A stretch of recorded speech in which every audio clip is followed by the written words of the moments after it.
Nice, thank you.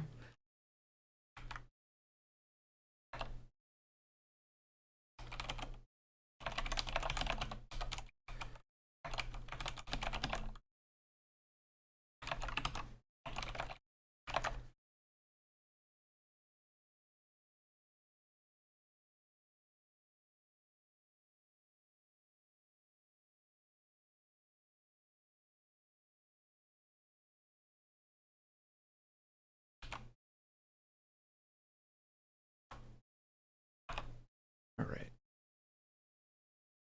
Good. And I put the deep dive card on so I would not forget to mention, although I also need to not forget to change the card over, that I hear myself. Let's fix that.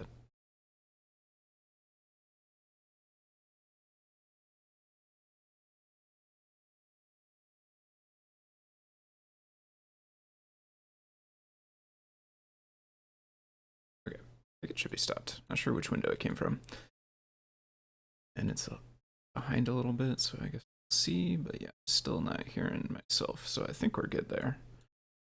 Shuffle a few of these around.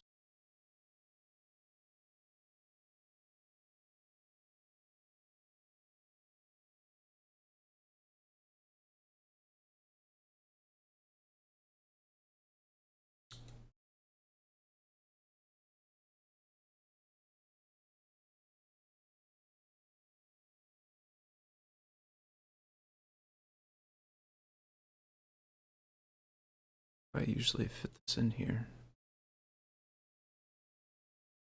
Gap, let me scoot it down.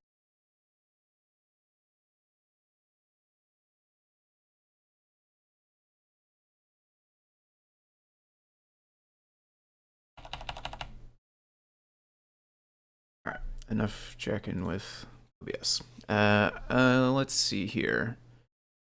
Yeah, I think I cut off mid-sentence because I was hearing myself and I don't know exactly where I was at, so I'll just start over. Hello, good morning to everyone. Happy Saturday.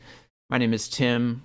For anybody that might be new, I go by Foamy Guy on GitHub and Discord, as well as Twitch, kind of, although I was beat on Twitch and somebody else has it, so I'm Foamy Guy _ Twitch. We typically work on CircuitPython stuff on this stream, as we are going to be doing today. I do stream pretty much every week around this time, about 10 a.m. Central Time on Saturdays. I am starting a couple of minutes early this morning, but by the time we get into the swing of things, it'll be right around the right time anyway. So if you're interested in Python or microcontrollers, or interested in learning about some electronics or some Python code that runs on microcontrollers, this is a good stream for you to hang out in. You can come back next week, as well as any other Saturday around 10 a.m. I will be here. If you are brand new, though, and you don't know what CircuitPython is, the kind of super high-level version that we like to kind of mention up at the top of lots of the videos and things, is that CircuitPython is an implementation of Python that runs on these tiny computers called microcontrollers. There's a bunch of pictures of them here over on the downloads page at CircuitPython.org. These tiny computers that are called microcontrollers, you can plug them into your computer, typically through a USB cable. Then they're going to show up like a thumb drive on the computer, and you can edit a Python code file that's on that thumb drive. And the computer, which is just one of the chips on these little devices, will interpret and execute the Python code that you save inside that file. So that's kind of the sort of foundation for what I am working on this channel. The majority of the time is going to be related to CircuitPython, and that is the idea of running this Python code on these little microcontrollers by saving it like the thumb drive, doing all this stuff. If you want to learn more, CircuitPython.org is a good place to go. Also, I would encourage you to join us over on the Discord, which is linked below. During the stream, I have the live broadcast chat open. That's what is showing on the stream down below me. There's also a CircuitPython dev and a help with CircuitPython and several other related technology and electrical engineering and similar sorts of maker stuff channels. So if you're interested in any of that, you can head there. In particular, the CircuitPython dev and help with CircuitPython are good if you want to learn more about CircuitPython.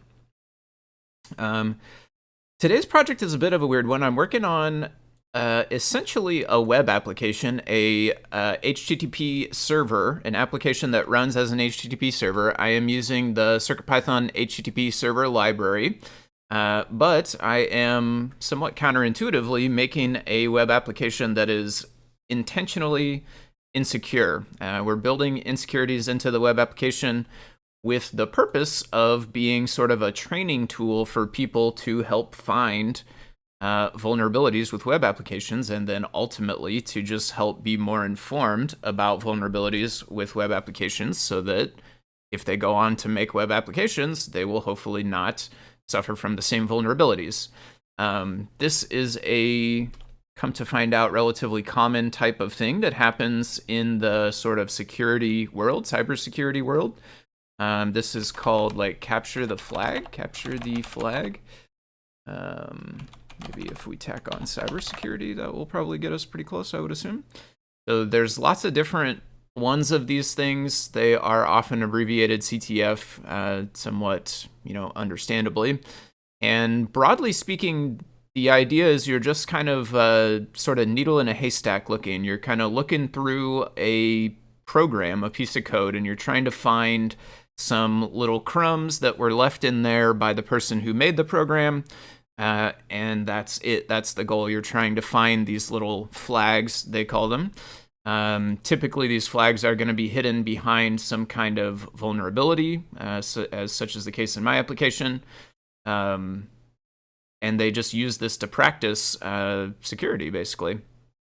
So I have been trying to brush up on this sort of stuff, and so I must also give props, shout out, hug report, however you want to say it, to this website, Try Hack Me. This is one that I've been using to study some of this stuff.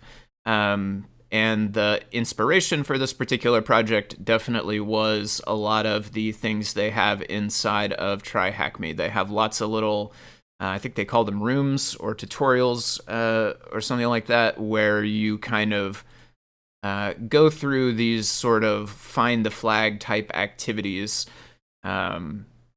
And it's a really cool platform for learning the basics of cybersecurity, and it's got me interested in this concept of programs that are built for this reason. So that is very much the inspiration for today's project. The other thing I want to mention before I dive right in is this list right here, OWASP Top 10. This is a OWASP Foundation is a like third-party entity, I guess, probably non-for-profit. I don't actually know the entity. I probably should have more information on that before I start talking about them. My understanding is, though, they're kind of like a non-for-profit entity, sort of like, W3C or something like that, but their focus is on web application security. So they publish guidelines, they publish information for developers, for organizations, for things like this. One of the things they publish are these sort of top 10 security risks lists, and they have these for different domains, so to speak. Like this is the web application one. They have other ones for other more specific things as well. Like, it looks like there's also events and things. So this is like the organization that publishes this list. And then what I'm using this list for right now, this one came out in 2021, and I am trying to design my capture the flag around the vulnerabilities mentioned in this. So we're trying to hide flags in as many different ones of these top 10 sort of security, common vulnerabilities. We're trying to hide our flags within those. Clever says, web game I played years ago once switched to captchas.net. The idea being you could put images, captchas.net, user clever token equals 123 into your page. The site then looks up the secret and hashes secret 123. Uses the bytes of that hash as the numbers in the image. Oh, interesting. So you kind of like, it's creating fake captchas effectively. You, all right, we have this copy link problem again. Let me just type it in. Captchas.net.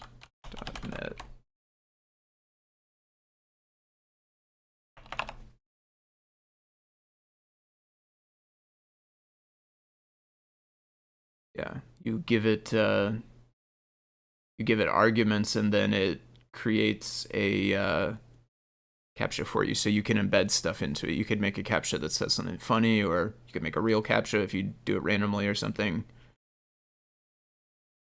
Oh, generating real ones, okay.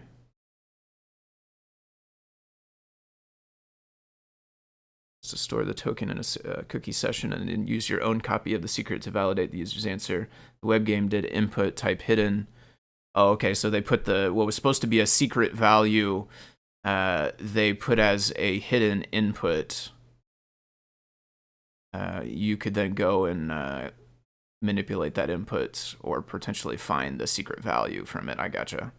Input hidden. I should do an input hidden. Okay, I think I set the stage a bit. If other folks come in and are unaware of what I'm working on, I may explain again. But I think I set the stage pretty well. Let me show you the thing I have that is closest to that your example made me think of, which is I do have down here. Oh, actually, this reminds me. I wanted to change the message on this one.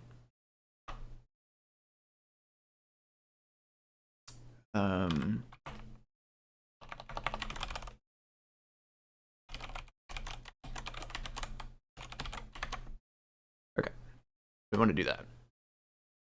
I did a display none. One of my flags is hidden inside of a display none. Also, I should say, due to the nature of this, I mean, it's kind of like, a Where's Waldo page in a sense, right? Like, I'm going to be hiding Waldo here, so if you're interested in later going to look for Waldo, unfortunately, this is kind of a spoiler type of a deal. Like, we're going to be working on the code, therefore we're going to be choosing where to hide the Waldos. So if you watch me create this, it could be more difficult to kind of have fun trying to do it. So I will say that if you're interested in actually doing the Capture the Flag challenge after I get done with it, maybe don't pay super close attention, or maybe skip the stream and check back in on it after the fact or something like that. So, all right. I have a display none. Input hidden, that's a good thought as well, though. Honestly, we should maybe make a form with an input hidden. Actually, can I do that instead of display none? If this was input, let me duplicate that in case it doesn't work. Let me duplicate that before I change it.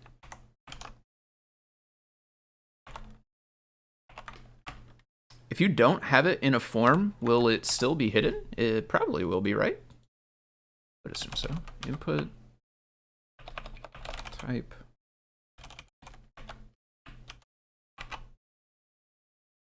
Okay, I do have this running right now on a ESP32S2. Technically, it's a Feather TFT. Also, technically, it hard faulted and needs to be reset. I've noticed if you leave the web server running, it does hard fault after some time. Sometimes it's a few minutes, sometimes it's a few hours, sometimes it's run for a few hours and not done it. So, like, I don't know the pattern exactly, but if it hard faults, I've just been resetting it, and that seems to be getting us back to working. At some point, maybe I will throw the debug wire on it and try to dig further. Changing the hidden input, the game just accepts it. Oh, let me catch up. It wasn't a secret, but it was a string that was meant to be a constant for a session, and by allowing the user to change it, the user could reuse a previous CAPTCHA answer. I gotcha. When the game asked for the text, so it goes user equals clever token. I just go no and give the answer user token equals 000 every time. I got you. Kind of like choosing which CAPTCHA you're actually answering. There's a set of kind of pre-done CAPTCHAs, so to speak, or pre-planned CAPTCHAs at least, and you can answer one of them, and then once you know the answer to it, every other time you can just be like, I'm actually answering CAPTCHA number 0, and then give it the correct answer, and it'll be like, good job, you got it. That's interesting. Yeah, cool. I have never looked into the CAPTCHA's mechanism. That would be interesting as well, especially some of the older ones. I suspect would be more fun to kind of look into. Oh no, you know what? It is still visible right there. Look at that. Oh, but did I refresh? I don't know. I did.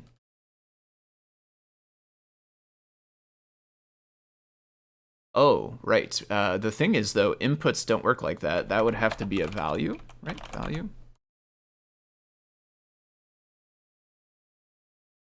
Actually, I'm surprised. I mean, I guess that's not valid. That's probably just the browser, like, accepting my janky, broken HTML code. Thanks, browser.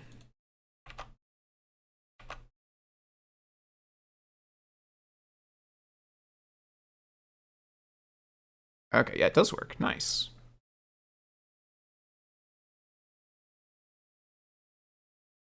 Yeah, we have input hidden, input type hidden. So for this one, you could uncover it a number of different ways. You could just, I mean, obviously we're seeing it right here in the inspector. If we wanted to really make it onto the page, we could also just swap that over to type text. We'd be able to see it right there. Cool.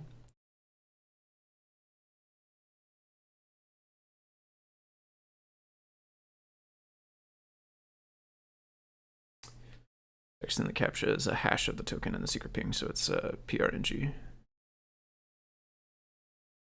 Pseudo, is that pseudo random? Not familiar with the acronym. So in my capture the flag, it is called, we have a fictional host company, lazyhost.com. They're very insecure. They have many vulnerabilities. I try to ham it up a little bit to make it obvious that it's kind of in jest and fake. So we got, do you want to host a site or a web page on the internet? Do you want to do it with a fictional hosting company with many vulnerabilities and insecurities in their web application? You said yes to both of the above, then lazyhost.com is the service for you. We would never leak our etc/password file. So maybe foreshadowing or something going on there a little bit. I need to either change or remove these things. I feel like we should have one of them be login. I have one login mechanism, but I do intend to make a different login mechanism as well. Where are these at? This is going to be somewhere up here, I think. Yeah, so why buy? Yeah, some of the stuff, I'll say shout out to, first of all, Bulma, the CSS framework. Both of the pages that I have existing so far are built on Bulma using some templates that I found. Bulma's pretty cool CSS framework, I think, so thanks to them for making an open source thing. That's pretty cool. Thanks to Bulma templates, which is where I found the template for this particular page that we happen to be looking at right here. And then I also have another page, which I'll say thanks for right now, Developer API. This one is also a Bulma template or example theme, which came from themefisher.com. So thanks to them for providing some free themes. Looks like all sorts of different ones. Bulmas were the ones that I was interested in, but it looks like they have all kinds of other ones as well.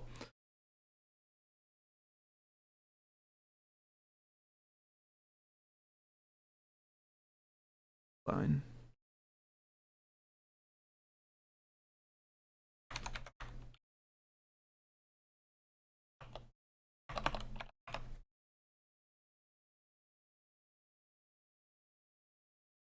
Those are the only two pages which are fancy. There is another page, and we'll be making a few more, but those are the only ones right now. I did want to make sure to shout out all the folks where I got this stuff from, because they're really nice looking pages, and I probably could not design one that looks that good, personally. But I think it's fun to have one that kind of looks legit enough that it could be like a real site. We're obviously trying to ham it up in some of the text to make it obvious it's fake, but it's nice that it's not just like blank, text and blue links and all that kind of stuff, right? Like basic page. I do think I want to log in. Do we need any? What else should we have? Should we have a? So one thing I want to do maybe is like if you're an admin, you get an admin link. I don't know how I would want to implement that off the top of my head right now. I'm not sure I want to do it right this second. I think what I'll do is leave one of these as commented out. Log in, and then right now so So the docs page, which I just went to a minute ago, this page is not meant to be linked from the home page. This is what I'm calling the home page. You're meant to find that a different way.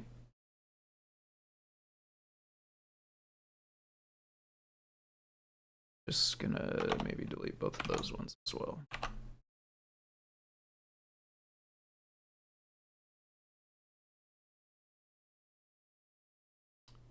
Maybe like if you're logged in, it could be profile instead, or maybe you just automatically go to your profile after you log in.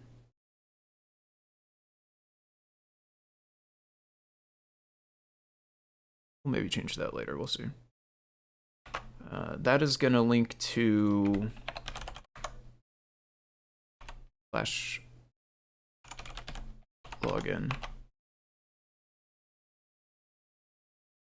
which does not exist yet.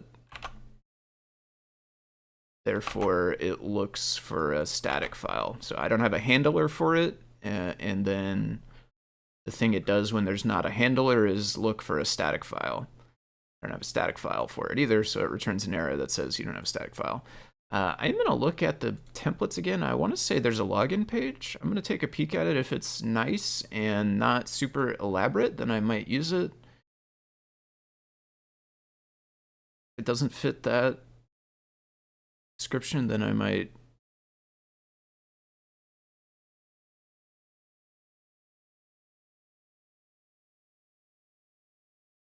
How big is it?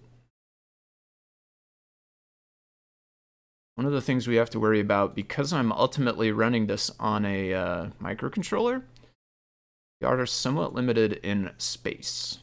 Although we could eventually connect an SD card and then we would be much less limited in space. The download button. Download the other one.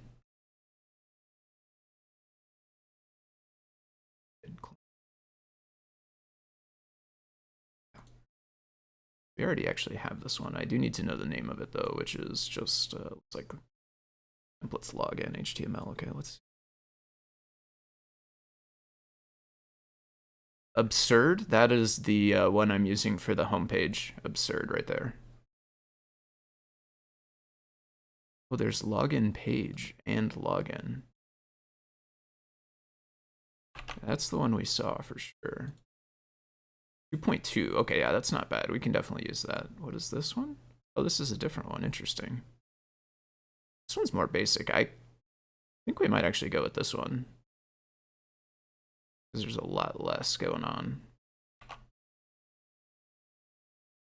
And it's a little bit smaller. I looked at that. So let's copy that, except for I have window page. I'm going to put that in my static folder, which is CTF static. I'm going to, I think, just go with login HTML. And then we're going to, we could set up a handler for it, I guess. You don't really need a specific one. Well, we will for the posting, I suppose. So yeah, let's go ahead and make a handler for that. So inside CodePy, which is no longer open,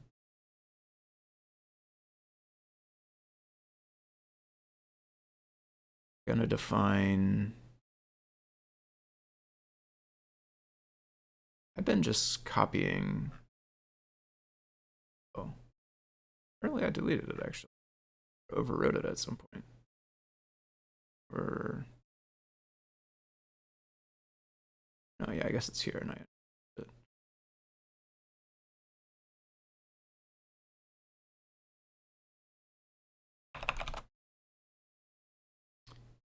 Let's see, at some point we'll need to do something a little more sophisticated with this. I'm just going to leave it alone for right now.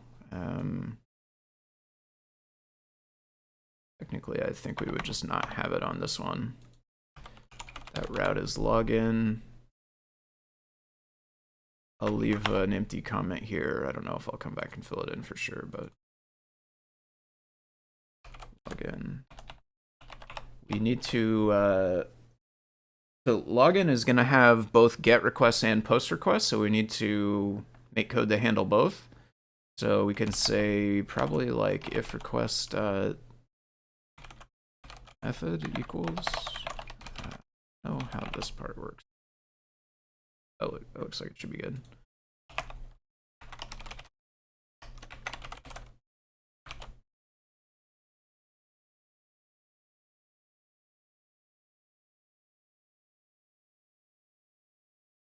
All right, if the method is post, then we do something. If the method is get, I would probably kind of want to do get first, actually.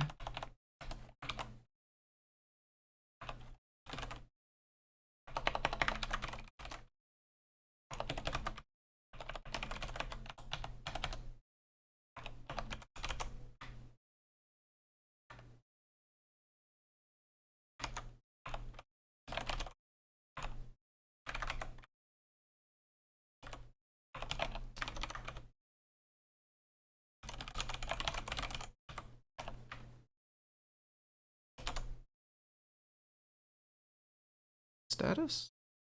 Well, you can return errors from this. Yeah. Need to import that though. So that's going to be, I think, is that one row. Let me control click.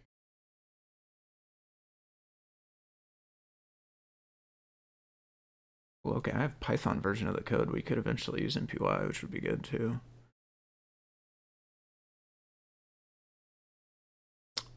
I'm going to open HTTP server because that one will let me control click. One of these days I'm going to have to figure out how I can get Python to, not Python, but PyCharm to understand the CircuitPy and lib structure so that it knows where to look for stuff when I control click.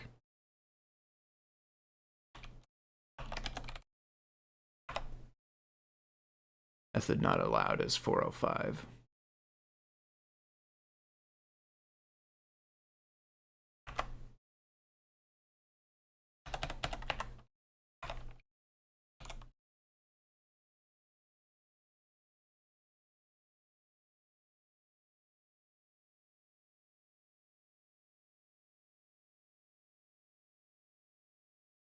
Might be cool if you could pass an int right here, and it could have a way to look it up for you. Instead of having to get this like enum to the tuple.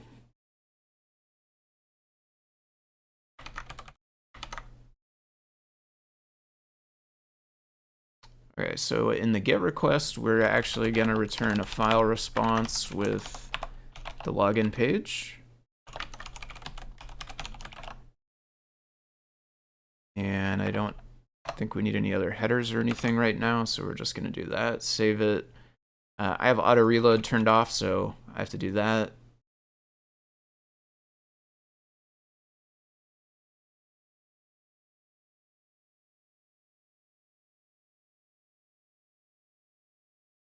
Perfect.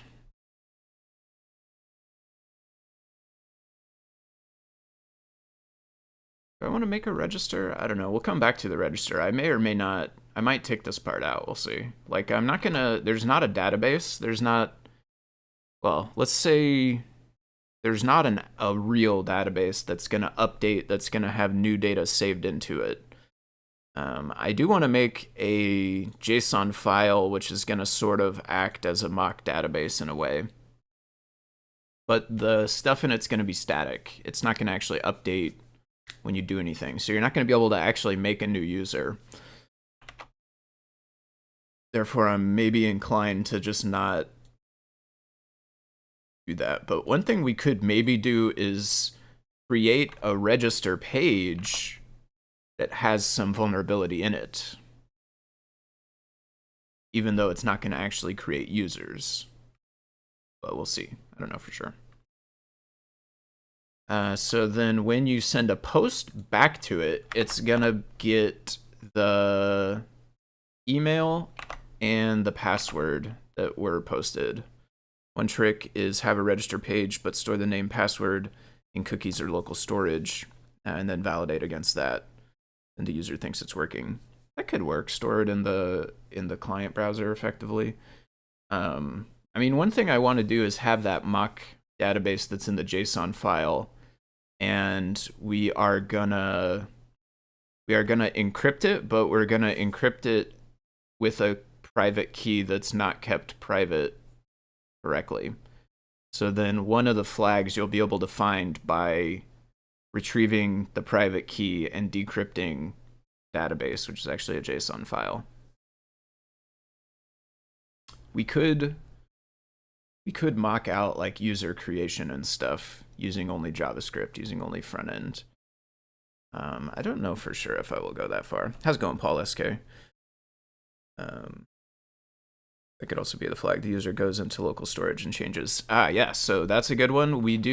I do already have that one. Look, well, it's not the exact what you said, but it's very, very close. So what I have is if you,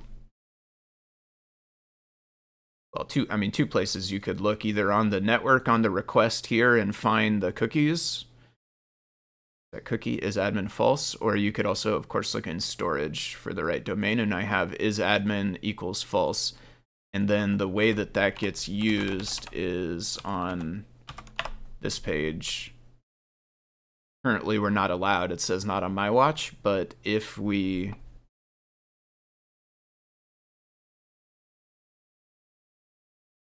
in the storage change this to true,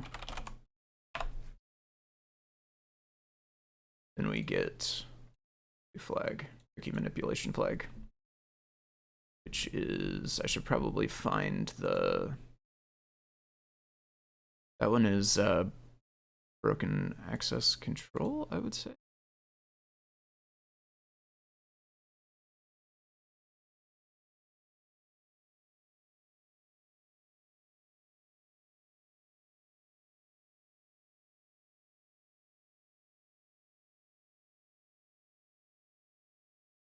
Yeah, I would say that one falls under this, broken access control.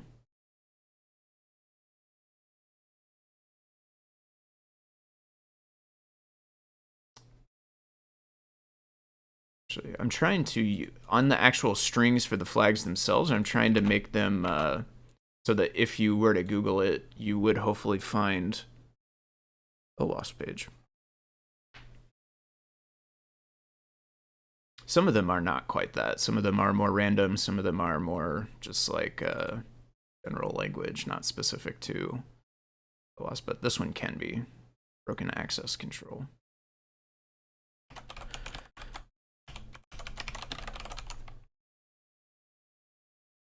Just a user of 1 or 2 would disable the password. Oh, on the admin console for one of the services I ran years ago, had a SQL injection.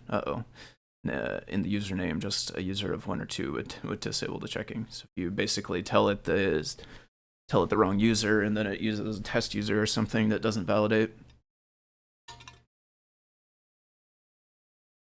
You know, I found one in a, so I'll give a little bit of background as well. The reason that I have been interested in this lately is like my sort of day job, so to speak, my day job on days that aren't Monday, is involving a web application that I work on with a relatively small team of developers. And like, ultimately, I think it would be nice to have it pen tested, but that costs kind of a lot of money. And we're a relatively small team. We don't have somebody dedicated to security. So like, we've had some folks look into it and do some basic level basic level contracts where they took a look at it and tried to point us in the right direction on stuff that could be made better, but nothing super deep, like a real penetration test against the web application. I think it would be nice to have that done, but I don't think it's going to happen because of the cost. And so I'm trying to get, maybe not mastery of cybersecurity or penetration testing by any means, but I'm trying to get a basic or medium level of penetration testing experience to be able to try to effectively do that myself if I can. So that's kind of where I'm coming from when I'm trying to learn all this stuff. And so with that, I'll give you a story as well, since you told a couple of the ones that you've had before in the services you ran. One of the ones that we found was probably about maybe maybe around a year ago at this point, maybe not quite, somewhere in that range. In the server, there's when you first run a new instance of the server, it needs to create a few objects in the database in order for like anything else to really work. Like it needs to have a user, it needs to have a couple of these other objects that you have to create because everything else kind of gets tied to them. So, you know, it can't really do anything until it has those. So we have this wizard page that's like, when you first spin up a server, if it doesn't have those basic things done, then it gives you this wizard page where you can enter a username and a password for the first user. You can enter those couple other fields to create those couple other objects. And that user that it creates was like super user effectively, because it was the first one, the developer, you know, this is a thing only the developer would see right when you spin up the server. So this thing created super user, which had access to everything. And it did not have adequate guardrails. It did not have checks to ensure that it actually was a new server. So if somebody happened to know the page where to find that thing, they could technically go there and put in a new, new information for a new user, and it would create them a new user as a super user, which they could then log in and do all sorts of bad stuff with. PHPMyAdmin has such a wizard. Nice, yeah. PHP, in the time that I have been doing the try hack maze and stuff, one of the things is that I have definitely become pretty scared of PHP. PHP seems like it's a little bit Wild West in terms of some of it. I guess it's probably gotten a lot better in more recent years, but yeah, a lot of the vulnerabilities that I've been learning about in those things, some of them boil down to just like PHP does some wild stuff.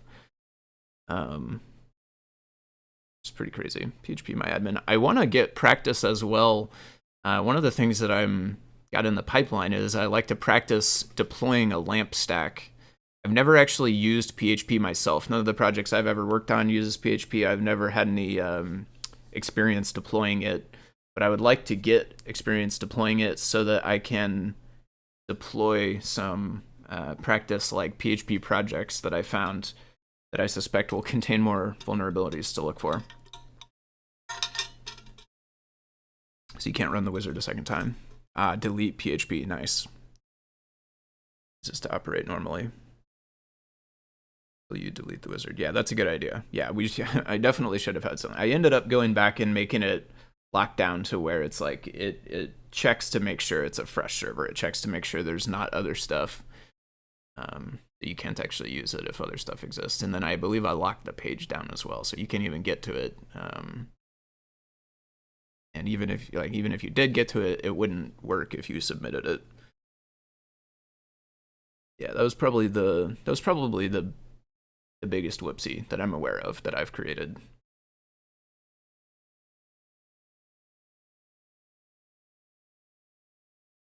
Where were we here? We do need something for our posts. Let's just, for right now, let's just print whatever data came to us, request. That reminds me, deleting the wizard PHP, that kind of reminds me of Minecraft server. When you first boot up a Minecraft server, you have to, I think it's different though. It's not like a wizard, it's like accepting a license or something, but you have to go to this text file and write like I agree or something in there. And then save it. And like if you don't do that, then when you run the server, it will just cry at you and say you can't do anything until you do this. I have an interesting way of doing it. We want the, it's not group params, we would want the form data? Yeah, probably form data.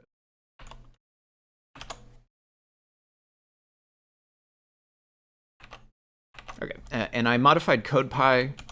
And again, I don't have auto reload on, so I do need to restart this, otherwise it's not gonna.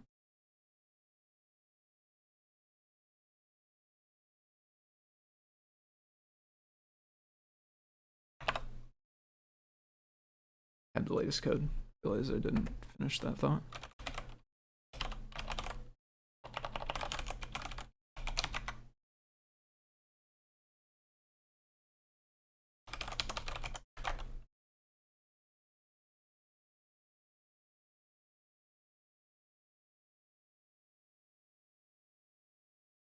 I've got bad request. I think that's because of URL. Like this has a trailing slash. I tend to like trailing slashes. I don't know if I'm abnormal in that way. I feel like in the wild, I probably see more stuff omit the trailing slash than use it. But when I was learning web application development, the thing I was learning with happened to enforce it pretty heavily, so it kind of got drilled into me to do it that way. Still did back to login. I think maybe I didn't get a fresh page, right? I didn't refresh this. This time I don't think I need to restart the microcontroller. Yeah, see, now it's posting to the right place, but it is still bad request. Bad request. Is it, oh, well, I'm not returning a response. That could be one problem. Well, actually, we are returning a response because we have this down here.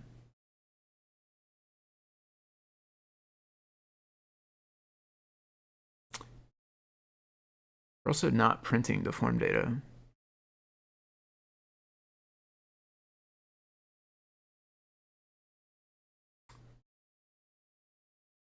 Bad request. Oh, I think you have to put, I think I have to put something like allowed methods here. I would argue that should be a 405 maybe if it knows about it.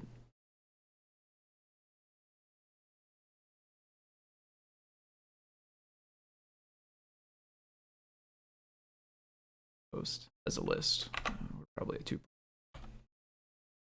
Either probably work. Oh wait, that's up here. Okay. Wait, is it? Yeah.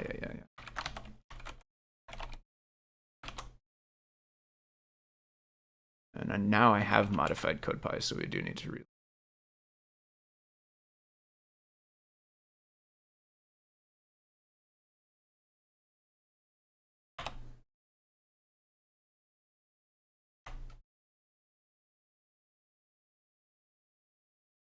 But now we're no longer hitting our handler and instead falling through to the static and then not finding that file since it doesn't exist. Maybe it can't be a tuple. Maybe it needs to be a list.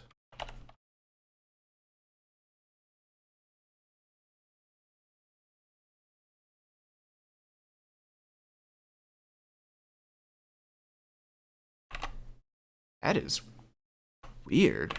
I cannot fathom why one would work over the other or not. Joining the stream a bit late, was obsessed with my first SynthIO project. Nice. Steep learning curve, getting the sounds I wanted to hear. SynthIO is amazing. Cool. Yeah, that's awesome. Yeah, no worries. I'm glad you got something cool to work on. I'll have to dive into SynthIO at some point. The super duper high level version of what we're doing is we're making a pretend sort of web application that has intentional vulnerabilities in it for people to kind of hunt for, sort of Where's Waldo type exercise and finding vulnerabilities in the web application for practice and training. Okay, let's try the post now as well. We should maybe be able to get something.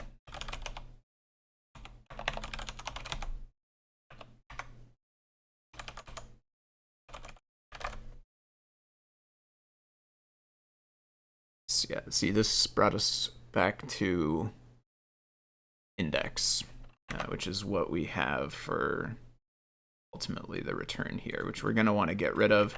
It broke the images, I suspect, probably because they're getting a /login put in them, which is wrong. That's fine. We're not actually, we don't want to go to the index anyway. We want to go to somewhere else. Profile page, basically. We want to go to a page that says stuff about the user who logged in.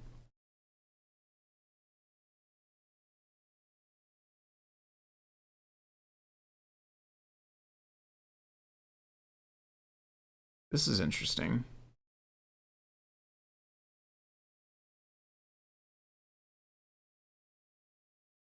Wonder how that wonder why that came through as URL encoded.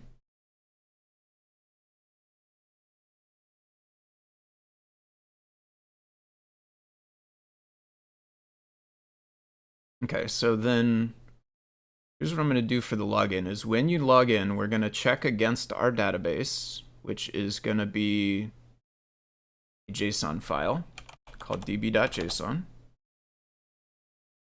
or lazy hosts db.json. In that file, we're going to have perhaps a couple of things, but one of them is going to be a user's, what I'll call table, but is actually a dictionary in JSON land, which is going to have some user names here. One user happens to be the user called admin.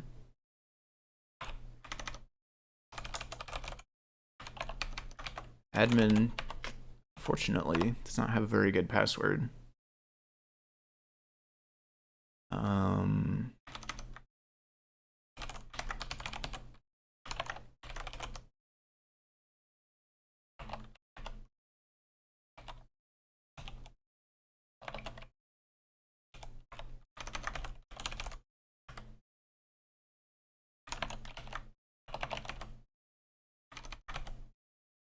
I don't know if I'll use this little star files thing, but we'll see. This is kind of supposed to indicate that admin user has access to all files.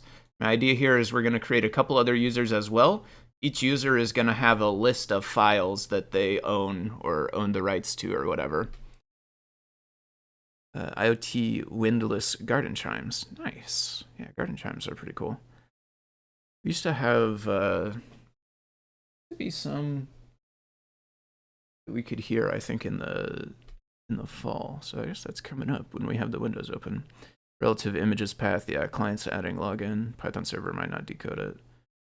May not decode. Yeah, the Python server definitely doesn't decode it. I know that for sure.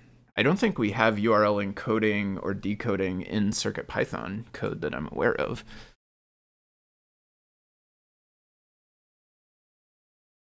I guess it's getting passed in the URL. But is it sending a, yeah, it's sending a post though, so it should, oh, or is it? Yeah, it's sending a post.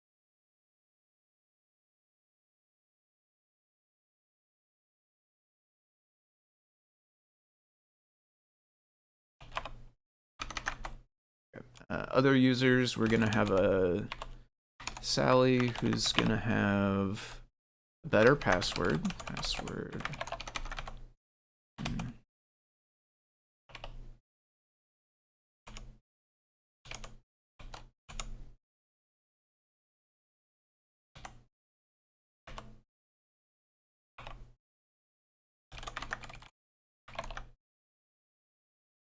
Sally is not the admin. Sally has these files.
But someone did form passing a URL and encoding. Yeah. I mean, there's form data. I could be wrong too. I do say off the top of my head, I think it doesn't have any URL decoding. I could also absolutely totally be wrong. It does do form arguments, like it parses the arguments for you. So I guess it could stand to reason that it does some. But I think the thing is, like, I don't think there's a wide-scale CircuitPython URL decode / encode method or library like in CPython, you would do that with, moment please, that would be URL encode, well, we want decode, but what would you do that with? You would do that with URL lib, but we don't have a URL lib. And so in CircuitPython, okay, first of all, let me check that before I just say it. I don't know that I've ever tried, but we don't have a URL lib. And so then any code that would do it would have to kind of reinvent the wheel, so to speak. Like, it would have to be this. One thing we could do maybe is change the type. Like, maybe we could make it to where we don't encode it.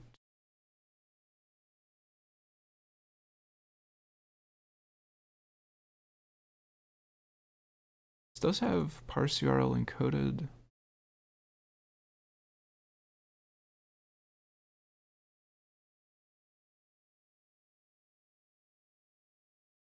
Form data.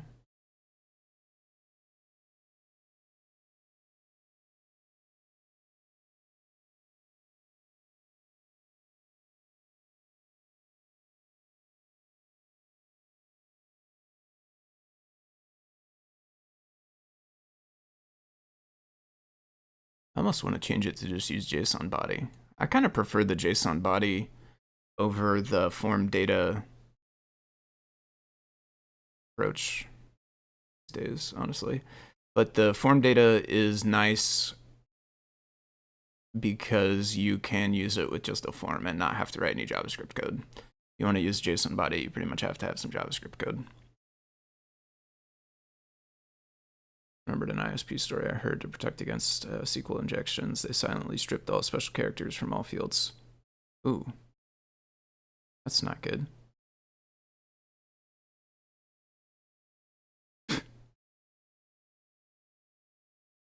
Wow.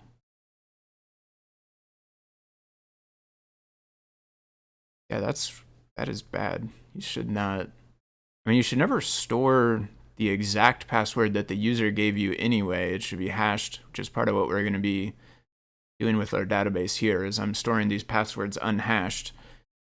But you should never manipulate the password. Like, if the user gave you a password, you should never remove characters from that and then just act upon it. Yeah, that's crazy. Wow. Yeah, I'm glad that we are a little bit past the like actual Wild West of the internet where stuff like that was just common. I mean, you'll probably find little bits like that here and there, but it's getting to be more obscure, and it's getting to be like you're not going to find that probably on some ISP's important website, hopefully. Anyway, it's got some, it's like referencing the type of URL encoded, but it doesn't seem to be doing any actual decoding.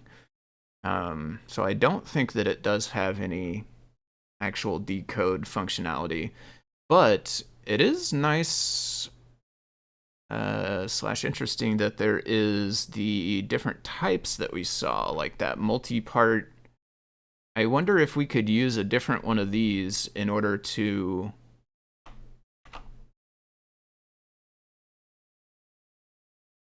get data that's not URL encoded. That would have to be with, can you select the type on the form? I think there's an example that.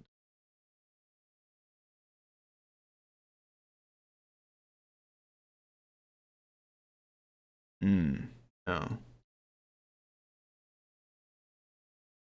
I've passed it as a argument this way.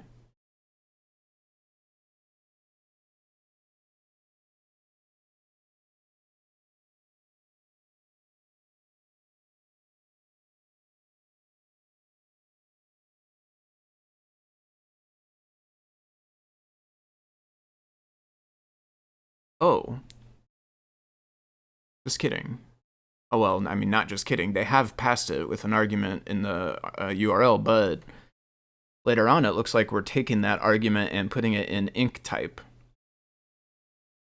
So theoretically, we don't need that URL parameter. We could just have ink type on our form, set it to whatever we want.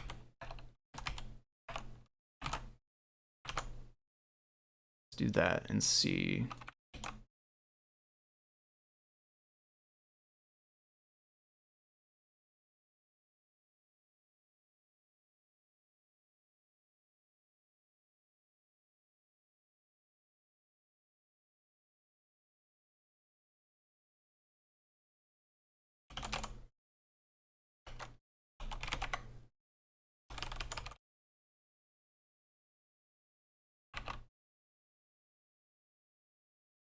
Nice.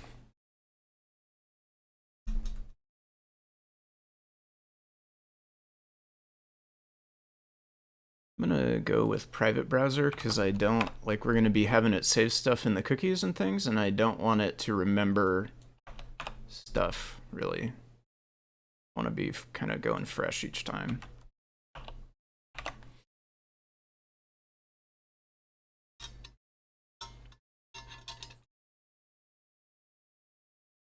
So when you post, we want to basically look up in the database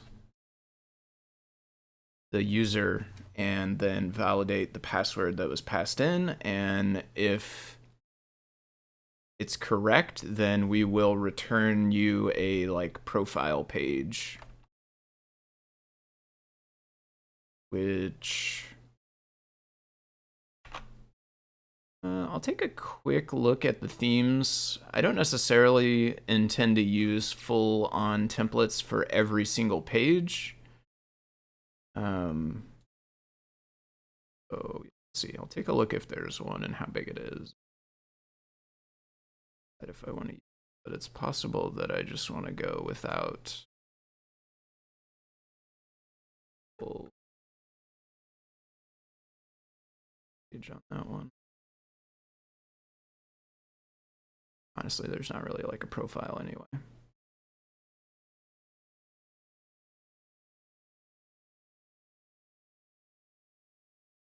New Morphic login. There's a different login.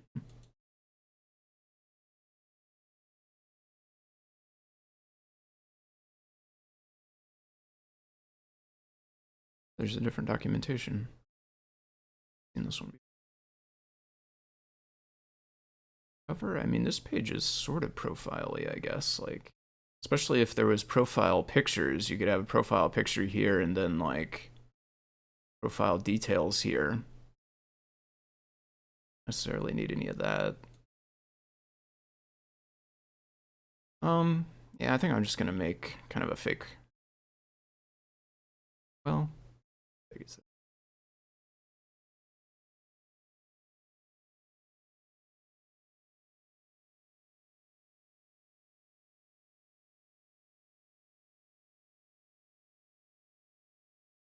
Pretty much all I'm going to do is on the profile page, it's going to list out the files that are yours. So the idea is you shouldn't be able to access those for somebody else.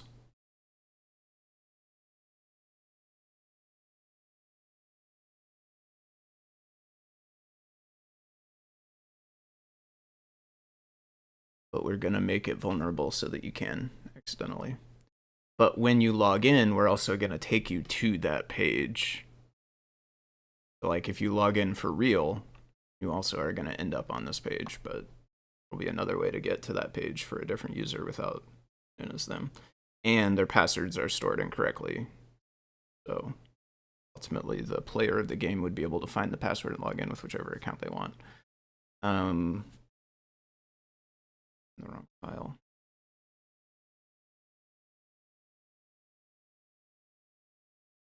I guess I don't have it open. Personal. Have that one? Opinion Tim. Oh, okay, profile. Yeah, we did have profile. It's just called person. Cover. Everyone. Skeleton.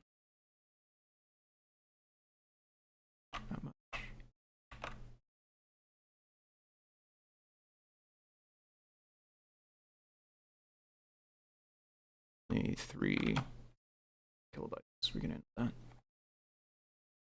going to paste that in. We are going to call it profile.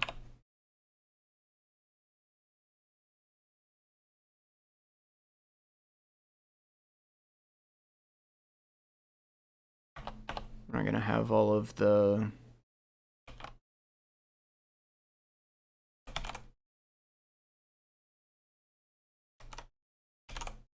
we're going to have all of these.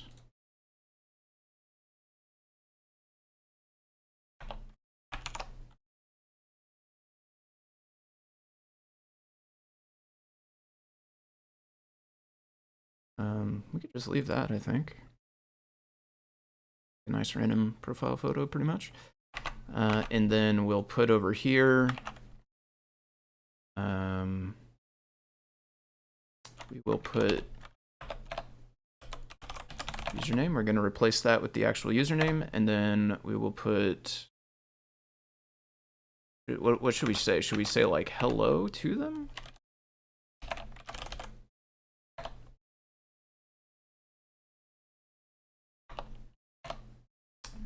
Maybe even go with that newfangled emoji stuff all the kids are doing. We'll give them the old wave emoji, I think.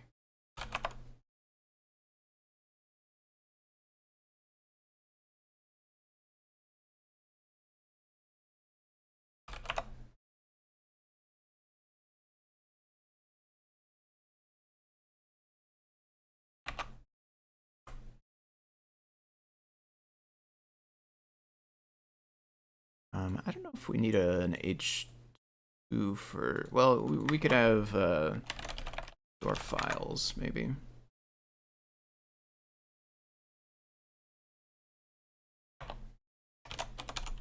And I'm thinking we would have a UL maybe with some LIs. Kind of like this action here. Let's see what that looks like. I don't have a profile link yet, so let's make a /profile. Our profile is only going to have get. I'm actually going to copy this one instead.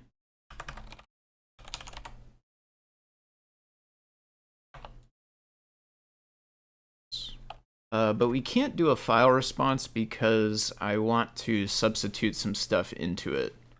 So what we're going to do is more like one of these. We're going to use a regular response, but we're going to open a file, read some stuff from it, in our case, manipulate the stuff we read.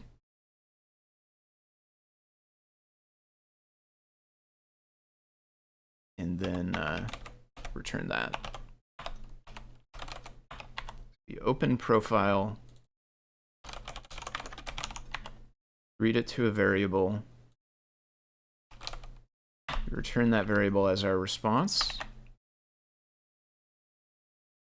I'm going to comment this because we might want to set a cookie or something. I don't know. We will set, actually, yeah, the cookie we're going to set is the isAdmin, which will come from our database.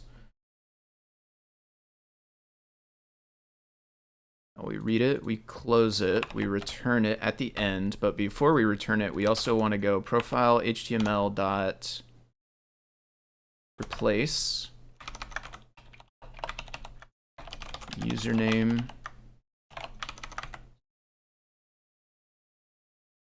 and then the way we're going to do this actually, I think, is actually we're going to have the username here as well. So it'd be like /profile/username. We'll fill that one in, which that will be our, one of our vulnerabilities is that you'll be able to just change the username here when you really shouldn't be able to.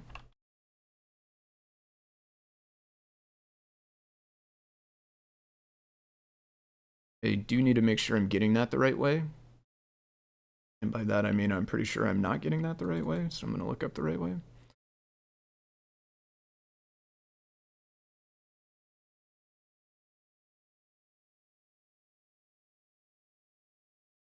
Actually, I was not far off. So we put that in angle brackets, and then it will get passed into our function. It's pretty easy. So just go username here. You want to call this not base. Dang, application JSON post. Yeah. Just give me an idea for a new flag. If username stuff is evaluating Python and the user can upload custom files, replace won't have exploits. Yeah. Yeah, template exploits like cross-site scripting into the templates could be a concern, although there are some guardrails in the library around it.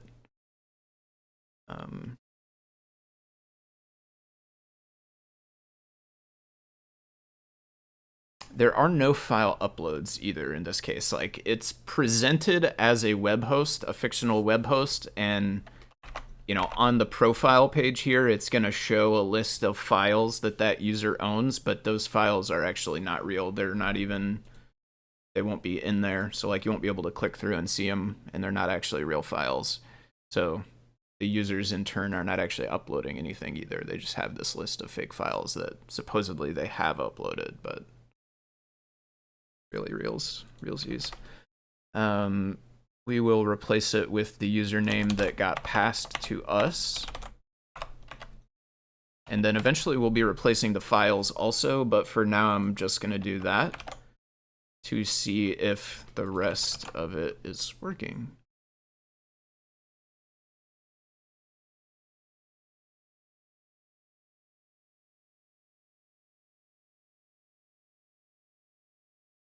All right, I moved.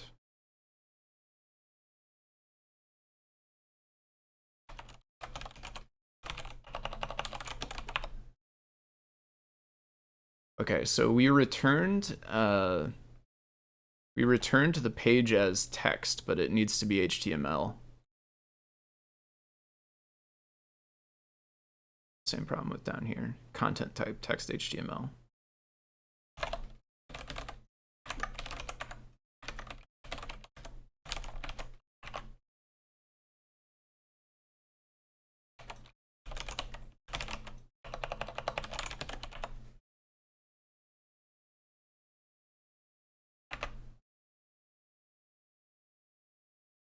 So I have to restart? Did I restart? I don't know.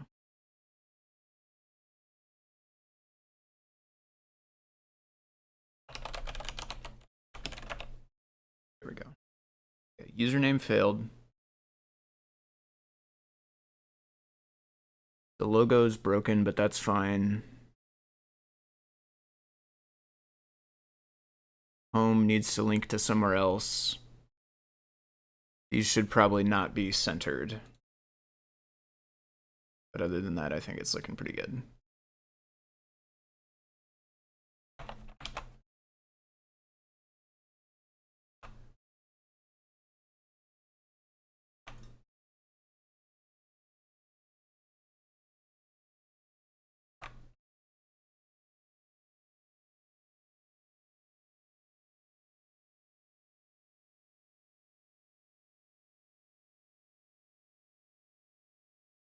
Or if that took, like, if it took effect but just didn't do anything, or...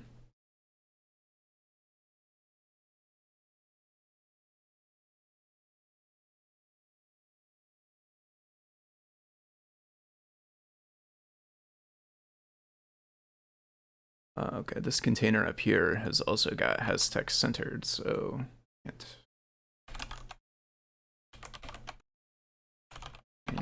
has text leftered. I don't know what the right thing. You just left, bro.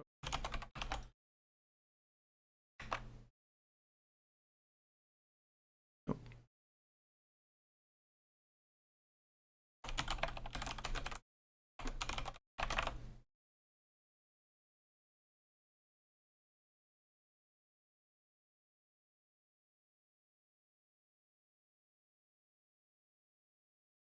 What? So many. Oh. Wait, can I use that by itself?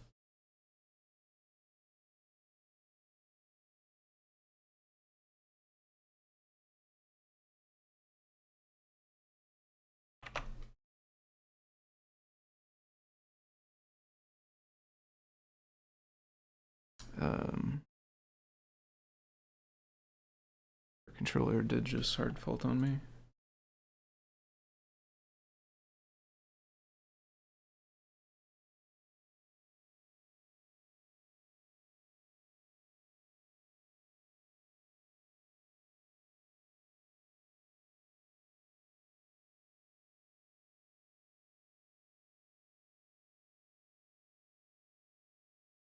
have this text left. That's not.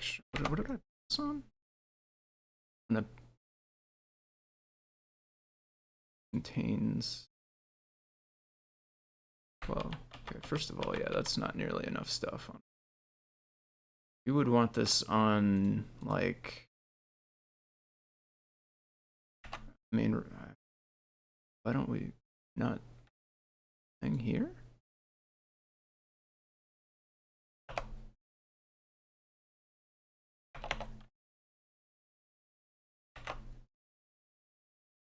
That's what I want.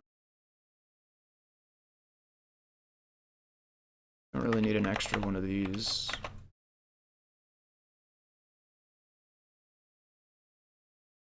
Cool. This would get unwieldy if you had an actual long list, but I don't, so it doesn't matter. I wonder why our username replacing is not working.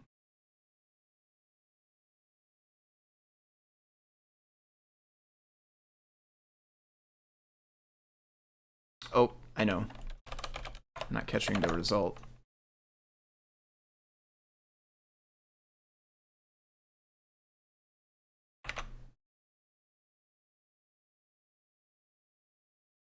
And now that I have changed CodePy, I need to reload.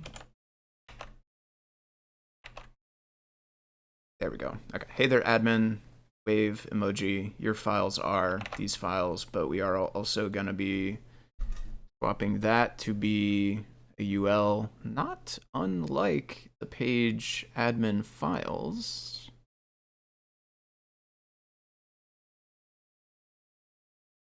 Those operate very similarly.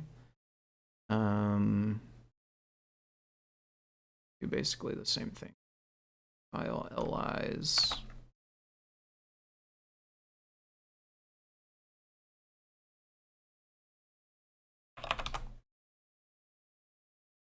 File LIs. We want to read our data, which eventually I am going to encrypt the database file. But for right now, I'm going to just assume that we have already decrypted it and have the decrypted version. We'll create a list of LIs. We're going to loop over not the files that are in this directory, but instead our list of files for that user in our database. So I'm going to say we have db.json or db. I like to use object obj for some reason. I don't know. db object. Right now, I'm just going to read it.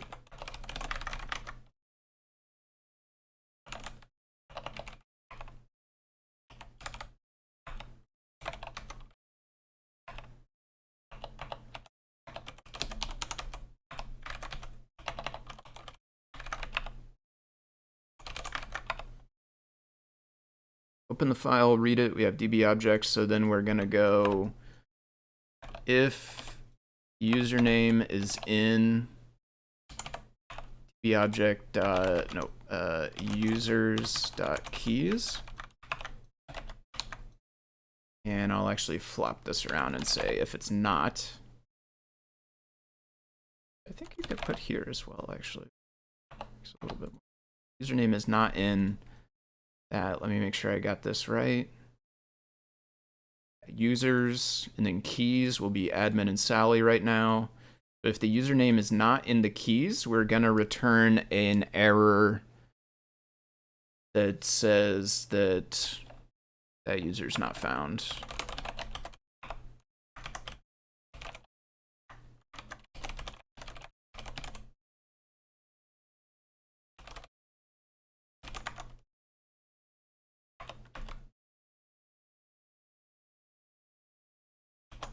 I'm going to save that. I am going to restart.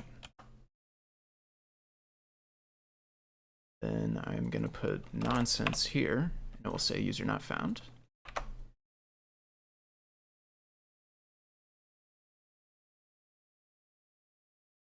Yeah, I wish. That would be super cool if they had application JSON as an inc type in form. You said that a little while ago. That'd be really cool, though. I do wish that happened. Escape alert script. Did I make an HTML injection exploit? I mean, theoretically, kind of yes. But there is some protection in place already, so it's not going to work in practice, I think, though I could be wrong. So like, let's say we wanted to inject something HTML-y into here. Let's get a URL encoder. And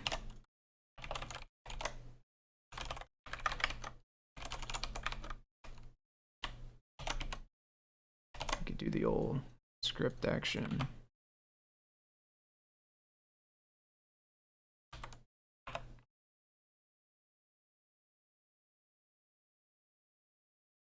It doesn't end up working due to, well, for one thing, the slash here, I think, is throwing it off.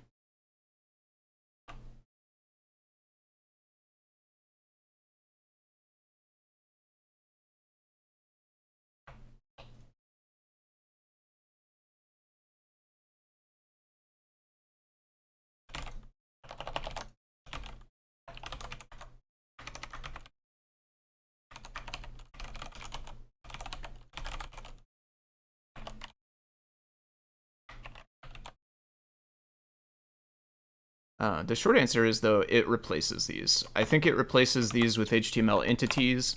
So even if we did manage to inject this string onto the page, it will not be rendered as HTML. It will contain HTML entities like ampersand, LT, colon.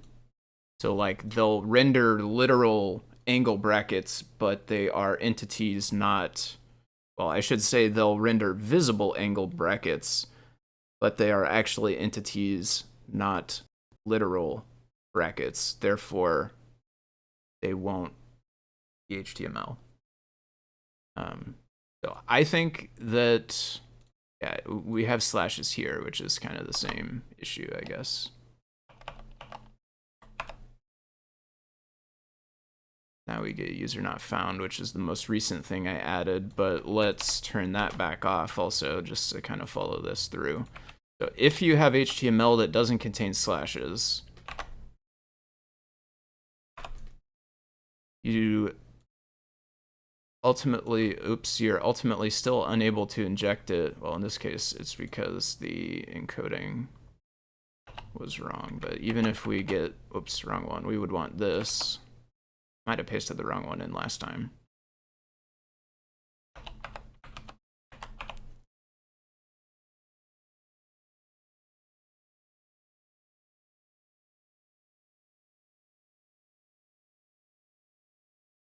Ended up changing up here, which is a little bit weird. I don't know why I did that. Anyway, I think it will not work. All that being said, though, I definitely encourage you or anyone who's interested to try. Like, possible I'm wrong, and if it is vulnerable to that, then definitely we would want, like, we would surely graciously accept a PR to HTTP server that would make it harder to do. Here, I'll show you the, I just added this recently.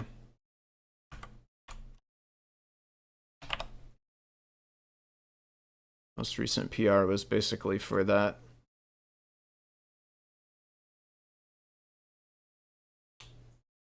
Encode HTML entity. So by default, any post argument or get argument, anything that the user, actually, I don't know if it does the URL fields. You might be onto something. I'm not sure if this checks URL fields versus like post arguments.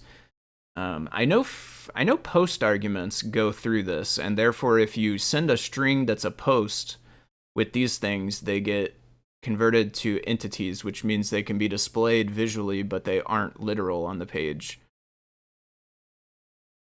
There might actually be something still here with these values. That part I don't know. That is worth exploring for sure. is whether or not the variables that come in through these undergo proper escaping or not, encoding rather. I didn't manage to make it work by just trying here. It looks like we're ending up with, right now it looks like we're ending up with URL encoded ones, even though I did like literal ones up there, but yeah, it's a good thought. Good thought. Definitely worth, definitely worth trying to hammer away at it for a while. I'm not sure what's replacing that. That's the browser or what? It might be something where, like with curl, you could send it, you could have better control over what you're sending it literally. Or burp suite, potentially. Web server can't undo URL encoding. Yeah, that's true. Which in that case, it kind of saves us in a way. Like, we don't have URL lib, therefore we don't really do any decoding. And in this case, it means that we accidentally protect ourselves from malicious URLs. Just kind of funny. Yeah, okay, yeah. But if the string is not in the JSON, it will reject it. Yep, you copied your non-encoded form. Yep, on the bottom.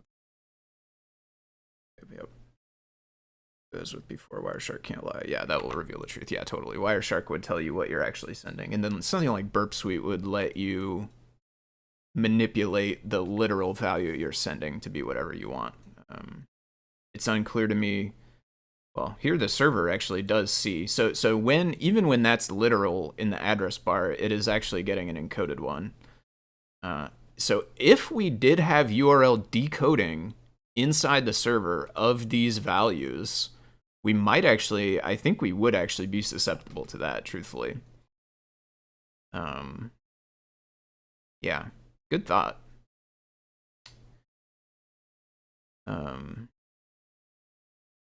Yeah, I think we would, because the more I think about it, the more I think these inner like URL arguments here that get passed in like this, like it's not a query param, right? It's not like value equals something here. These ones I think get checked. They get run through that entity escaper.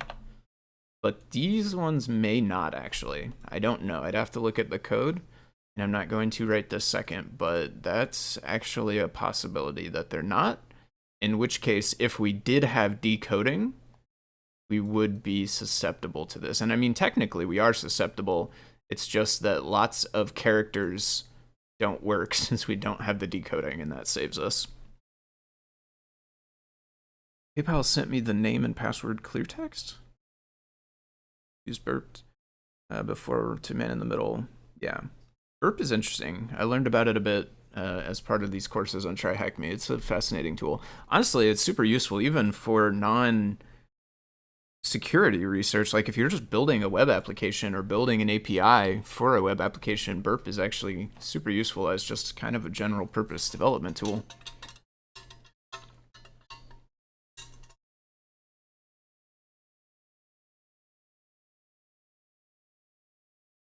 Okay, I'll put this check back in. Ooh, except for I held the backspace button instead. Our list of files is not going to be from the disk. It's going to be from our object. So that's db.js, that, and then users, and then username. Then files. We're just going to assume that exists. We're going to loop over all those files. We're going to append a new thing to our file LIs. We're not going to have href anchor tags because these aren't going to be links since they're not actually real files. I figure we don't need to make them links. We have an li. We'll have the file name. We then want to we want to make I'm going to make a ul string, which is an f string, which has ul, and then in the middle it has, oh right, we can't do this, li's string equals empty string dot join file li's, and then this will be li's string. Get our li's list, we get our li's string, we stick that string inside of our ul. Technically, we could use new lines here, I guess. We could use anything we want, but ul, and then we need to finally put that in our HTML. So profile HTML equals profile HTML dot replace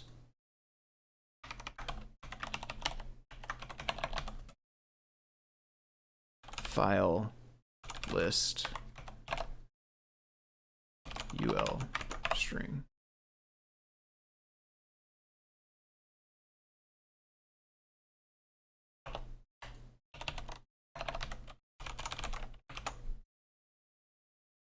All right, we saved CodePy. So we do need to restart this. I was testing application JSON. I was going to Wireshark to confirm. Gotcha. Crypt HTTPS everything on my server, so I had to switch server that didn't crack. That lacked the Let's Encrypt, so no HTTPS. Yeah. Let's Encrypt is super nice. I'm a big proponent of Let's Encrypt. Shout out to CircuitPython as well. I don't know if that's like owned by the same people or what, but it makes it super easy to use Let's Encrypt, the command. It's really nice. Go back to admin.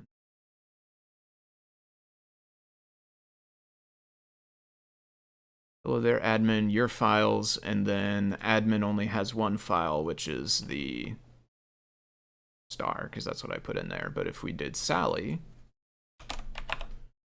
could see Sally's files. Sally homepage, Sally contact form. Hey there, Sally, here's your files. Nice, okay, cool. All right, BRB, I gotta run to the restroom.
Okay.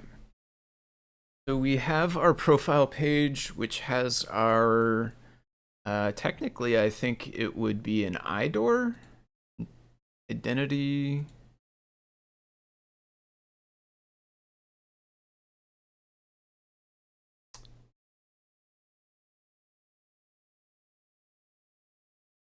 Do I have an acronym?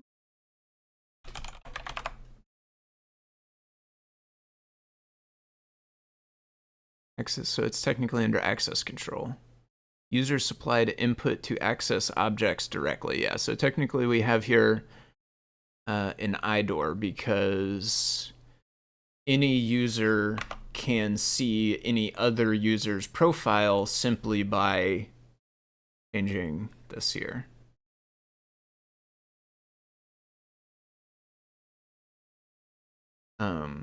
We could, I think we should still have our basic auth. Oh, well, do we want basic? I don't know if we want the basic auth.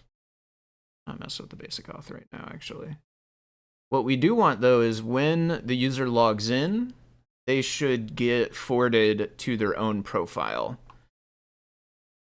So our login is sending a post, we're catching that post, and then that's here. We are currently printing this stuff, but we want to go through and do some more stuff with it. So we want to, let's get back to login. I also know of 2 security issues with RPi hardware. BCM 2835 Utrum degenerate expected signature and use memcopy to compare it to the provided signature. The more correct bytes you have, the longer it takes to validate. That's a bit over my head, truthfully, on the old, I don't know too much about the Raspberry Pis or even like lower level stuff like those boot ROM memcopy. Oh, that's compare though, memcompare copy. It's potentially the same problem. Yeah, not sure I follow. You have a way to potentially explain it in a different way, maybe I could understand, but sure I follow the route. Oh boy, I did not mean to drag that. Okay, here we go. User, we're gonna say Sally. I'm gonna put the wrong password for now.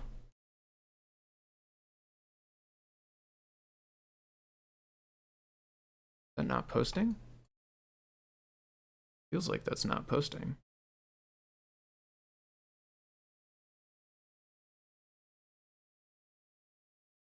I give it a Control F5.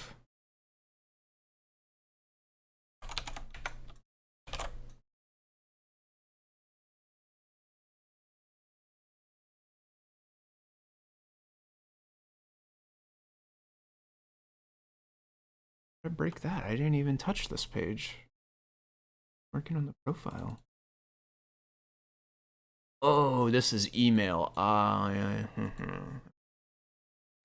Yeah.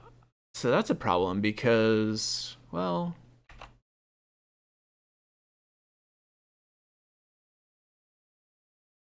yeah, see, I want the username here instead of the email, which means in my database, I'm using usernames. Technically, that's the username, not emails.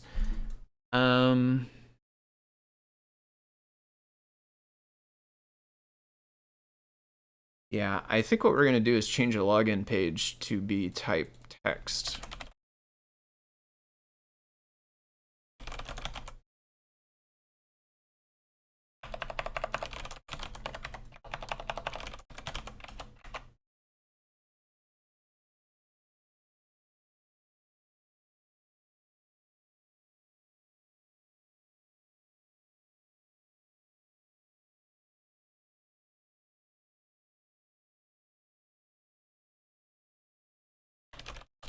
What is a... I try to log in as ADFFF. Try to log in as ADFFF, then A 4Fs, or ADMIF. How long does the string compare? I don't know. Yeah, good question. Realistically, right now, my JSON is still stored in plain text, but I do intend to encrypt it, albeit with a private key that gets leaked. And so this code will actually have to do the decryption as well, which I assume is going to be pretty slow, but I don't know for sure, but I assume it's going to be pretty slow. So I think I guess what you're getting at those, like you could try to discern whether a user is a real user or not effectively, right? Are you trying to say like if it takes longer for it to fail for, you know, ADFFF than it does to fail for admin or vice versa, or Sally or any of the real users, then based on that different amount of time, you could tell whether a username is a valid username or not? Okay.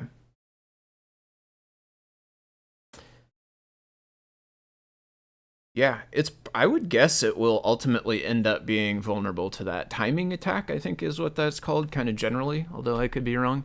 I would guess it will be vulnerable to that, probably.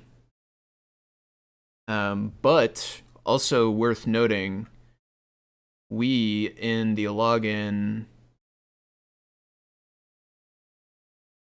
or on the profile page, currently on the profile page, we are having a user not found as well. So worth noting, if you go profile, you know, AD or whatever, right? It's going to tell you, oh, did I do that wrong? well, the slash. Only according to myself did I do wrong. So this means effectively you could guess and check users until you find the real ones, right? Because any not real username will give you this, but any real username, at least the way it works right now, technically will give you an actual page, which is even easier than the timing attack.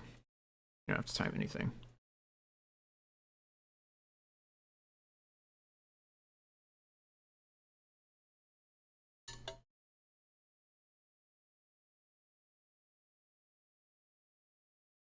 Profile ADM will fail slower than profile A.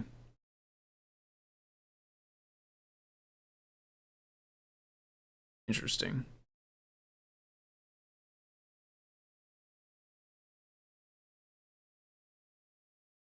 So you can basically, you get better because you can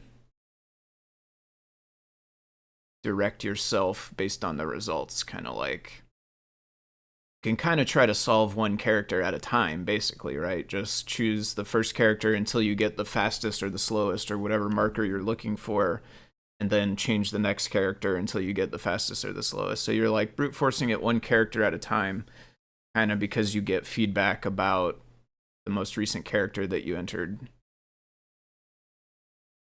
Yeah, interesting. That'd be super cool. Once I publish this, if you want to attack it like that, that'd be super cool to find out. I probably won't go quite to that level. This one, for the most part right now, I kind of am imagining as level 0. So like everything is intentionally trying to be, at least intending to be, pretty low level. So we won't be necessarily having folks need the super fancy tooling.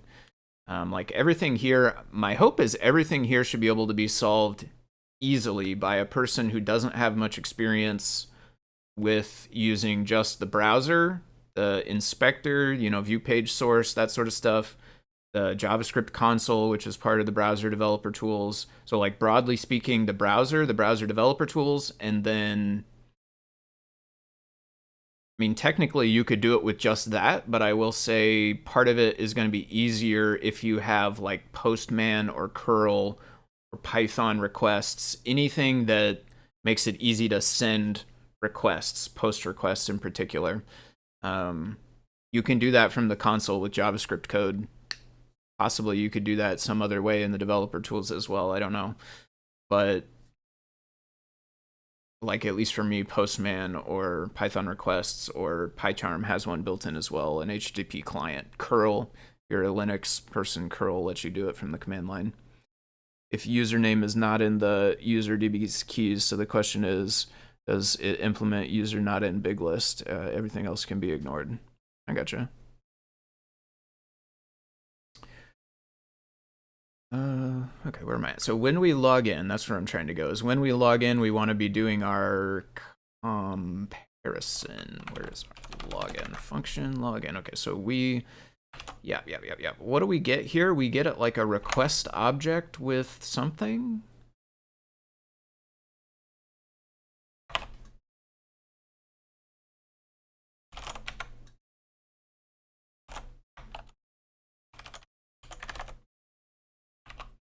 We have gotten a form data, which looks like a dictionary. So if we treat it like a dictionary, does that work? Print request dot form data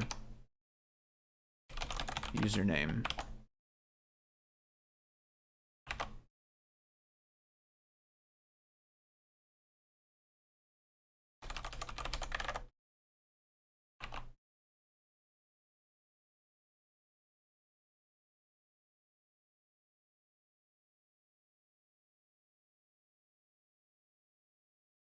Kinda.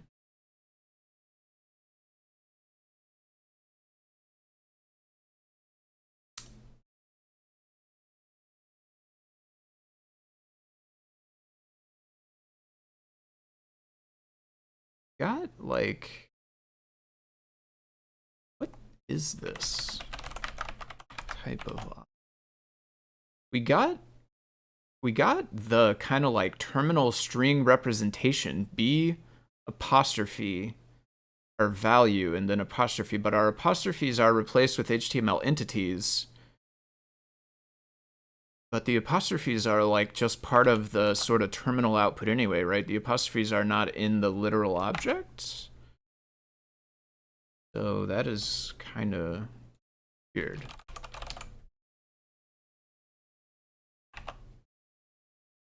String. Huh.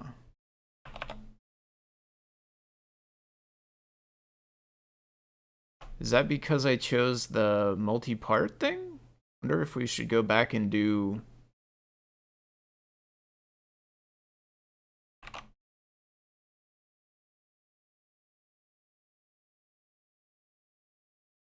No?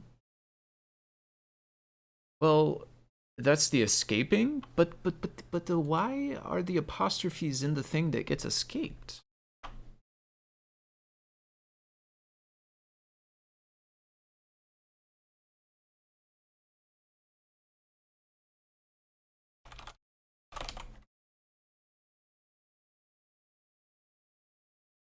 Let's have the same order, enum. The token.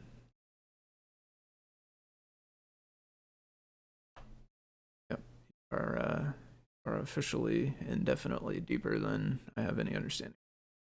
I guess is this a CircuitPython core code or something? Yeah. Try. So weird. Well, so it's a, I mean, it's a byte string. I mean, but it should also be a list, right? It should be a list. It's inside of a. It said it was a string.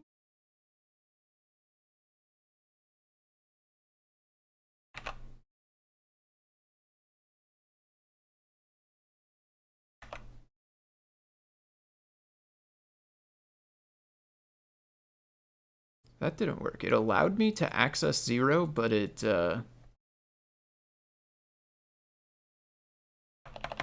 looks like an empty byte string. Let's go to the exam.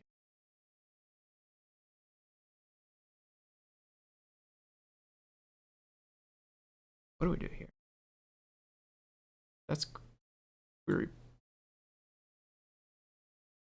form data dot get. Should I be using that instead of square brackets? Maybe?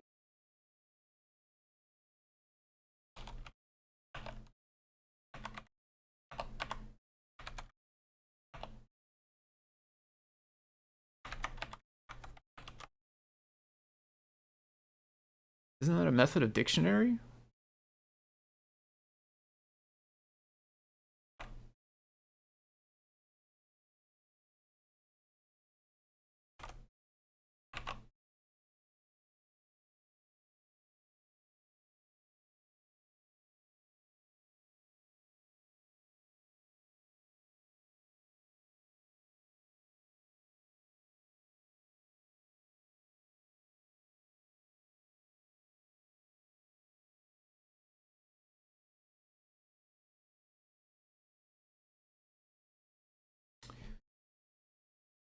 So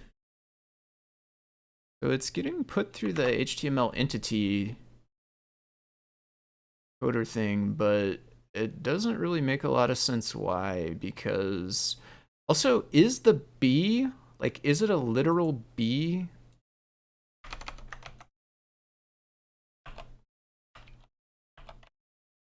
I don't even know if this tells me. The quotes, I like the quotes.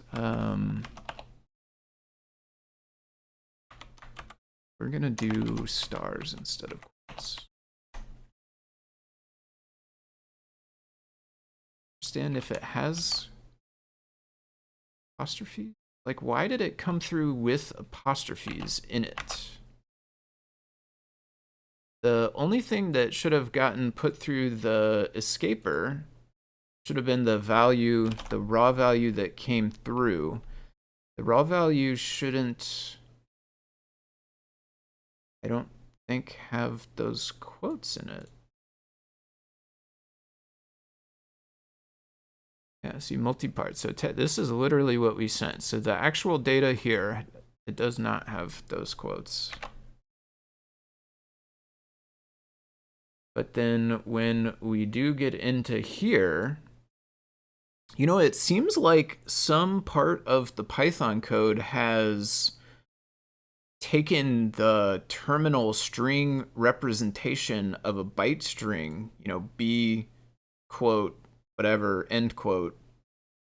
Something has taken that and then run it through the encoder when it should have taken the literal value of, you know, string, whatever's inside the string, not the visual representation in the terminal of the byte string. That's what it feels like has happened here. And I am thinking the most likely culprit is probably going to be a bug inside of this. That's my thought. But I'm actually going to try this instead.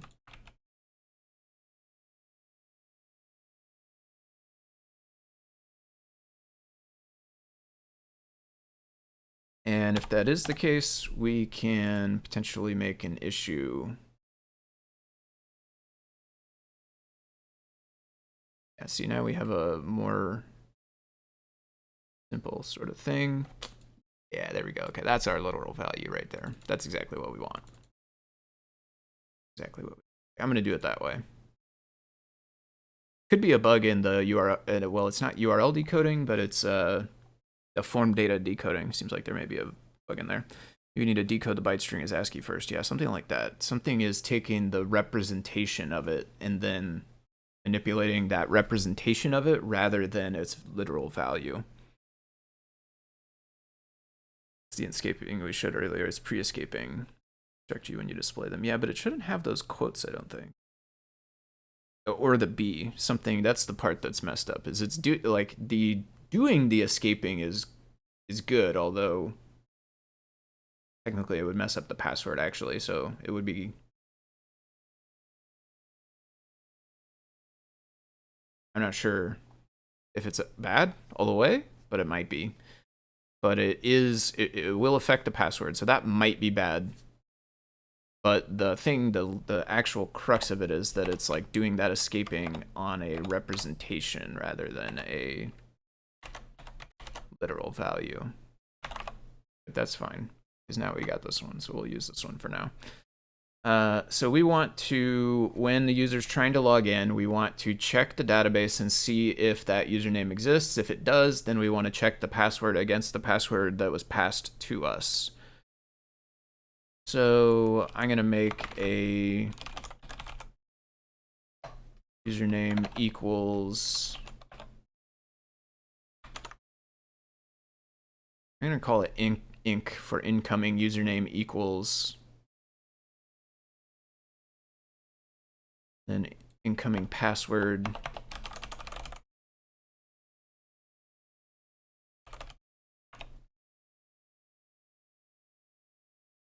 Now we're going to be looking up inside of our object. I should probably make a function that gets the database.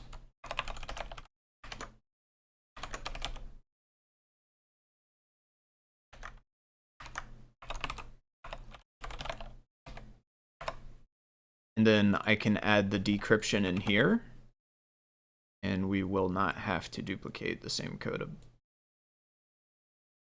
by a bajillion, like 3 or 4, you know.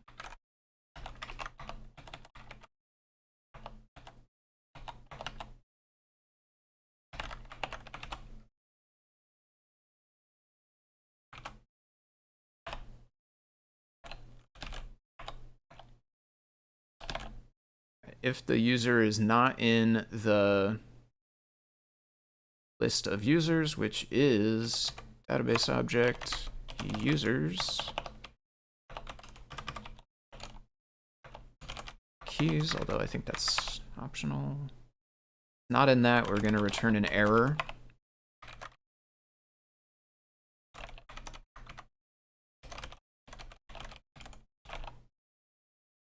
Should we do 404?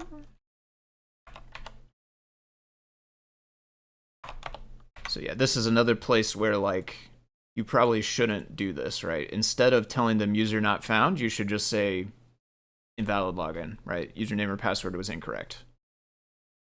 That way they can't discern and figure out the actual users. But in our case, we want it to be vulnerable, so we'll leave it like that.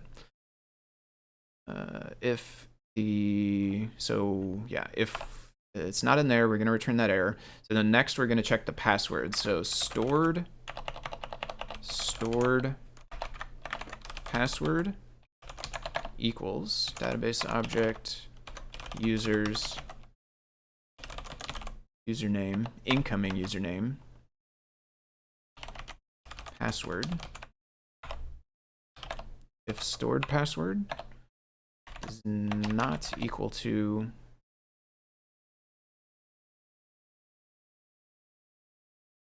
incoming password,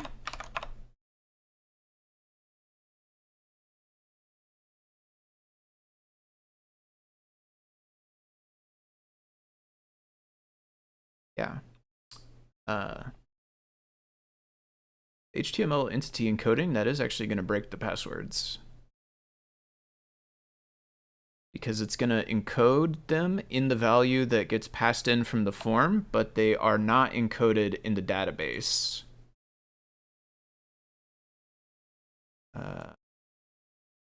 None of those are the characters that matter, though, so it won't matter. But like, if this had that inside of it, angle bracket, we would not be able to because the entity encoding would mess it up. Stored password is not equal to that. We're going to return another error. And I'm going to commit the sin of saying invalid password. We're actually telling them that the user does exist, but they got the wrong password. And we shouldn't be clear.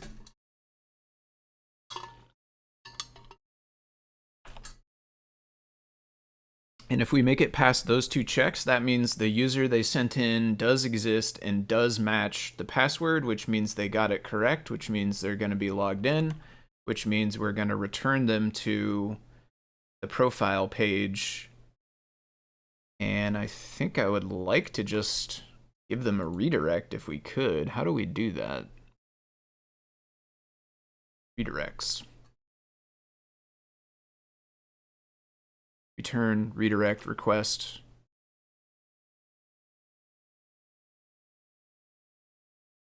That's a little bit more my speed.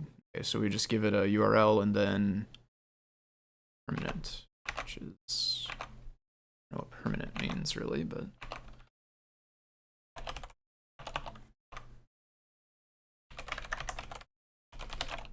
we're gonna redirect to, I assume if I put slash, just start with slash, that'll be fine. Slash profile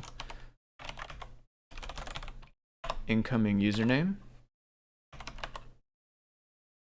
We need to import redirect.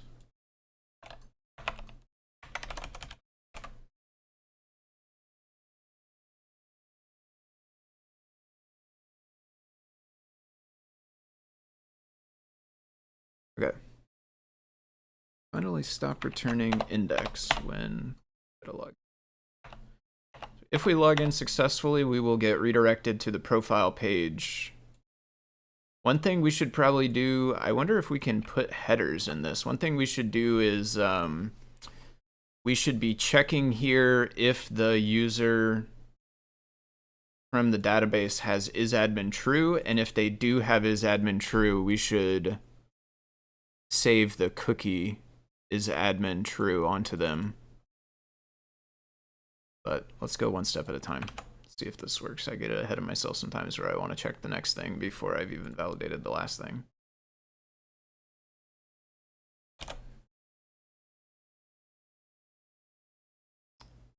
Did not work. So we ended up back on the, I think also I didn't restart, so. Did I even save? Yeah, okay. Should make that link back to slash probably.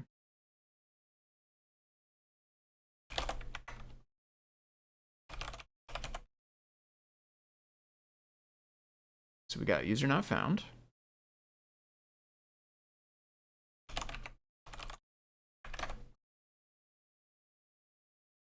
Got invalid password.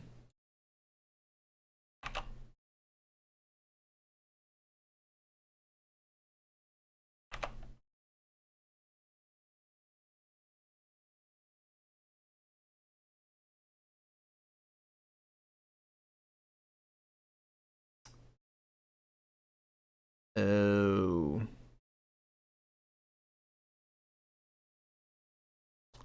It sent a post request to profile Sally instead of a get request. I feel like a redirect should always be a get request, right? Like,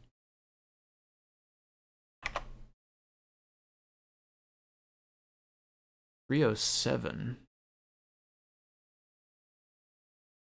Temporary. Oh, because I didn't do permanent, I guess. I think that's fair, right? It's temporary. Because, like, next time you come back, you should still have to log in again.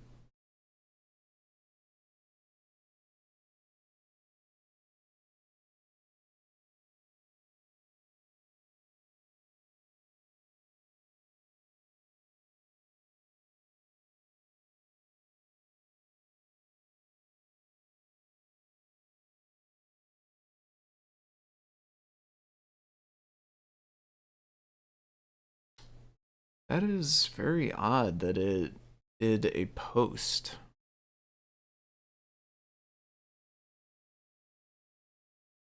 Two different types of redirects via HTTP codes. You could use JavaScript or Meta. Just noticed that JIT is support in CircuitPython. I don't know about that. Could be like a MicroPython thing, maybe. I don't know if it. Not sure what you saw. I've never heard of anyone using JIT for anything in CircuitPython, but possibly. I guess there's something in there that I'm not aware of for sure. So weird. I don't get why we turned into a. Well, I mean, we didn't turn into a post. We just were a post the whole time, but I guess I thought a redirect would always result in a GET request occurring afterwards. I didn't think redirects could like apply to. And they could be returned from an endpoint that was a post endpoint. I didn't think they could like forward a post.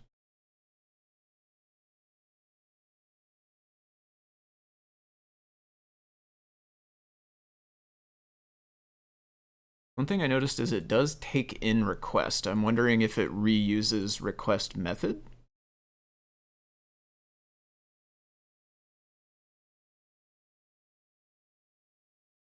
What is 301?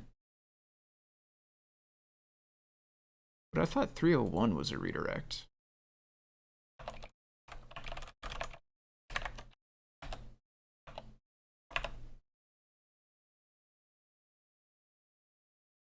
Moved permanently.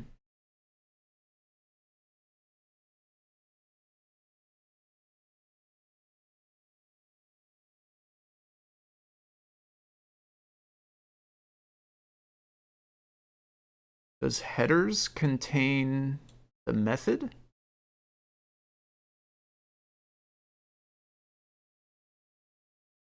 But this also calls super init and it passes in request. So super is response.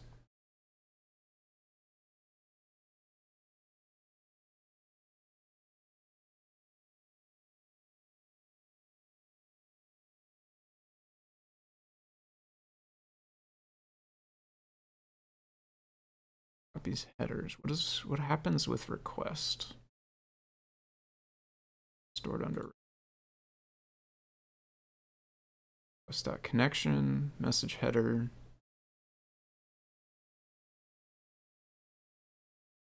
Connection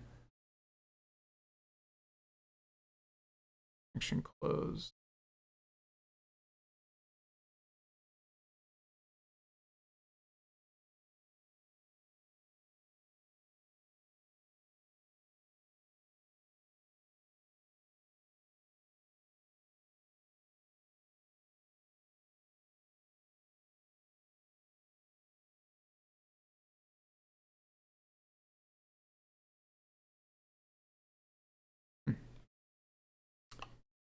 Okay, that's weird. Instead of a redirect then, let's return a...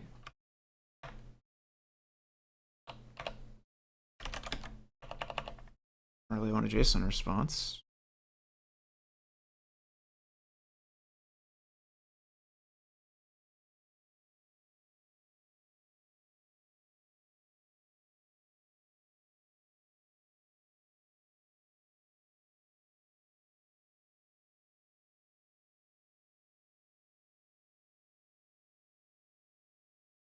I don't know what I want.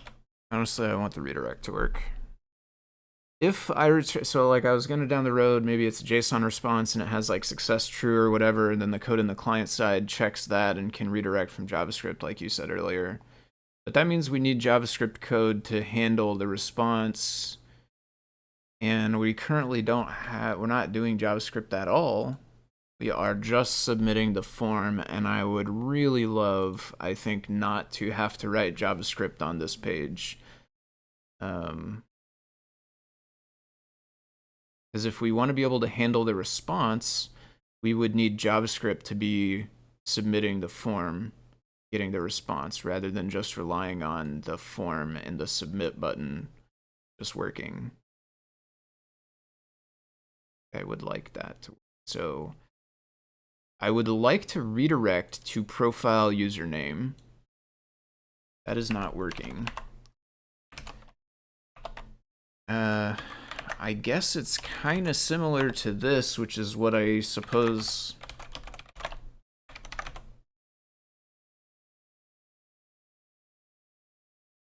some old servers might do. I really don't want to do this though, because we're gonna copy this entire view. I don't want to do that. That's silly. Because in order to make this work, we need to populate the profile with all the stuff, and this code is already handled. Can I, like... Man, I really wish the redirect worked. Can I, like...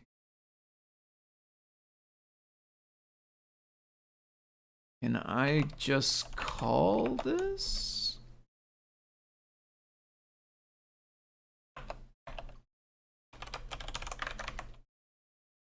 There's no way. I think I'll probably be heading out pretty soon as well. I'm about at my limit for sitting down and working on this one thing.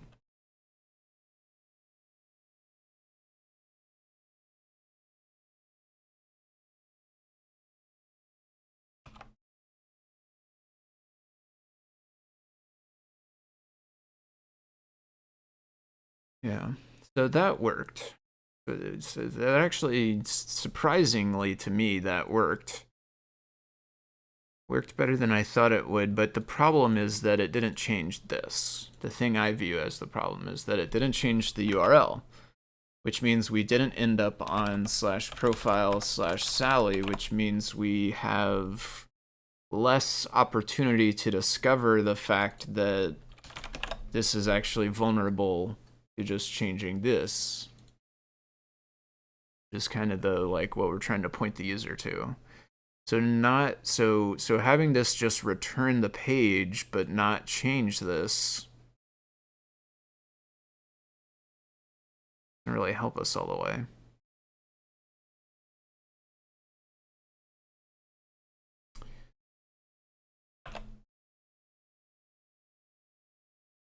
Can I change the method?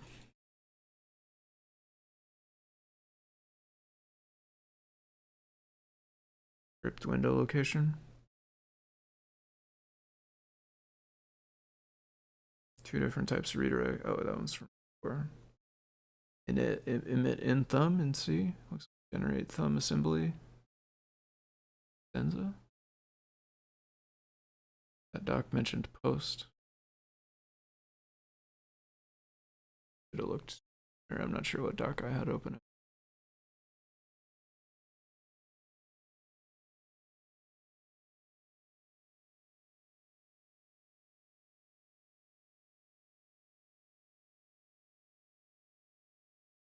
Temporary. if a post was used in the first request,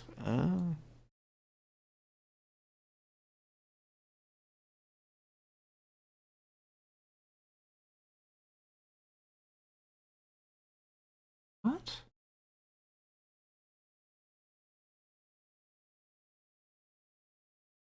Why?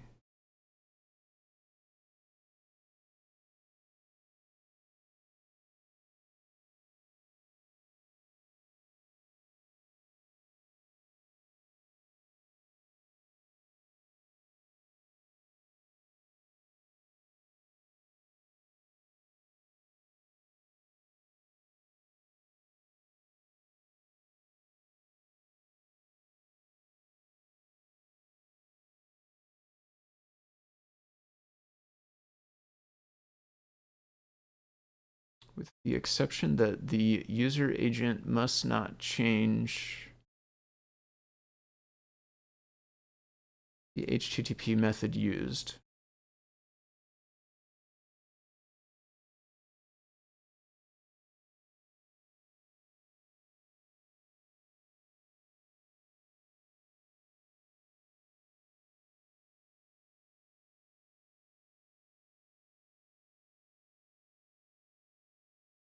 So this must be meaning not the user agent string. They're not talking about the value that represents the browser client. Talking about the entity, the user, the person that's driving the browser. The browser itself, I guess, but so but this says this has the same semantics as 302 found with the exception that. So does that mean 302 found doesn't have that?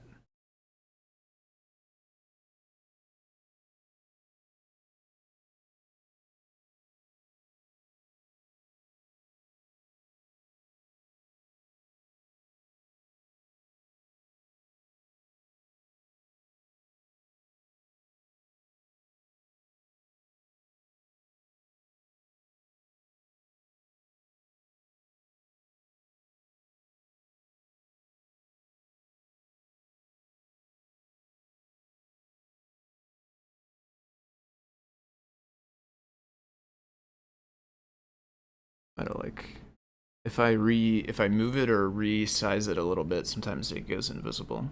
Or resized it accidentally. Can I do those response? Can I do those other ones? Do a 302? See, this here has just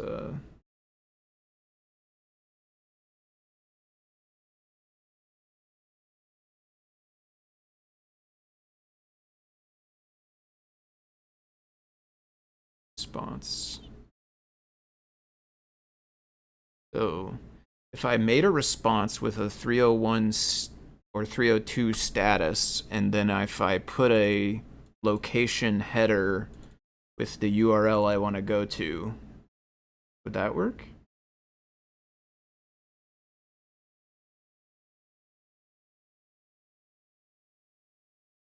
Where are those things like not found? Where do those come from?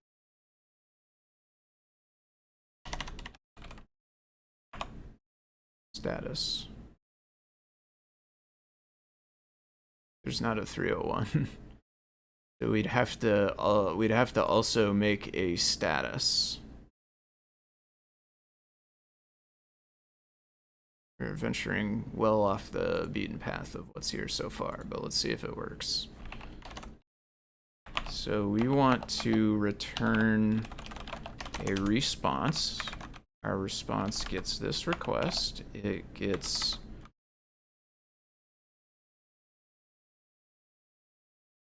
guess it will just be empty. I don't know. Status is going to be a new one of these, which has a number 302 and a string called found. But we need to make this. No, wait, we can pass headers? Pass headers. Yeah, headers is a dictionary, so we can pass a header with location and a URL.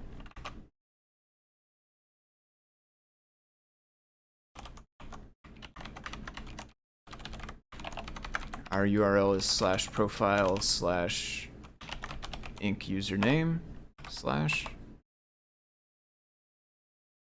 Cool. Fingers crossed. I do think I'm probably gonna head out after this. Definitely ready for getting up and moving around a bit.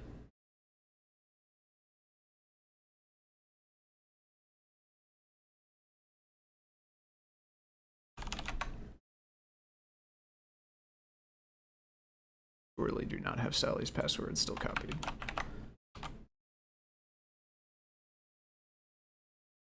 It worked. Hooray!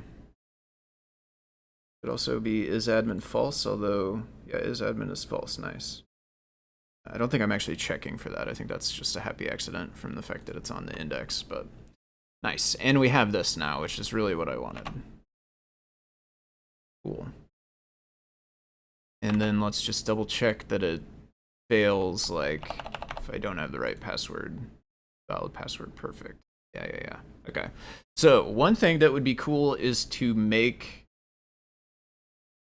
Okay, let me make some notes, actually. Let me make some notes. I want to make notes. I'm going to put them inside of here. I'm going to copy the code I have over. I'm going to go ahead and set up a repo, I guess, as well.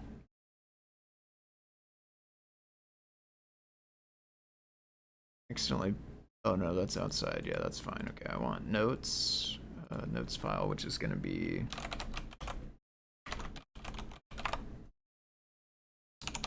look into multi-part form post data. It seems like it's getting a representation encoded instead of the literal value. So you end up with things like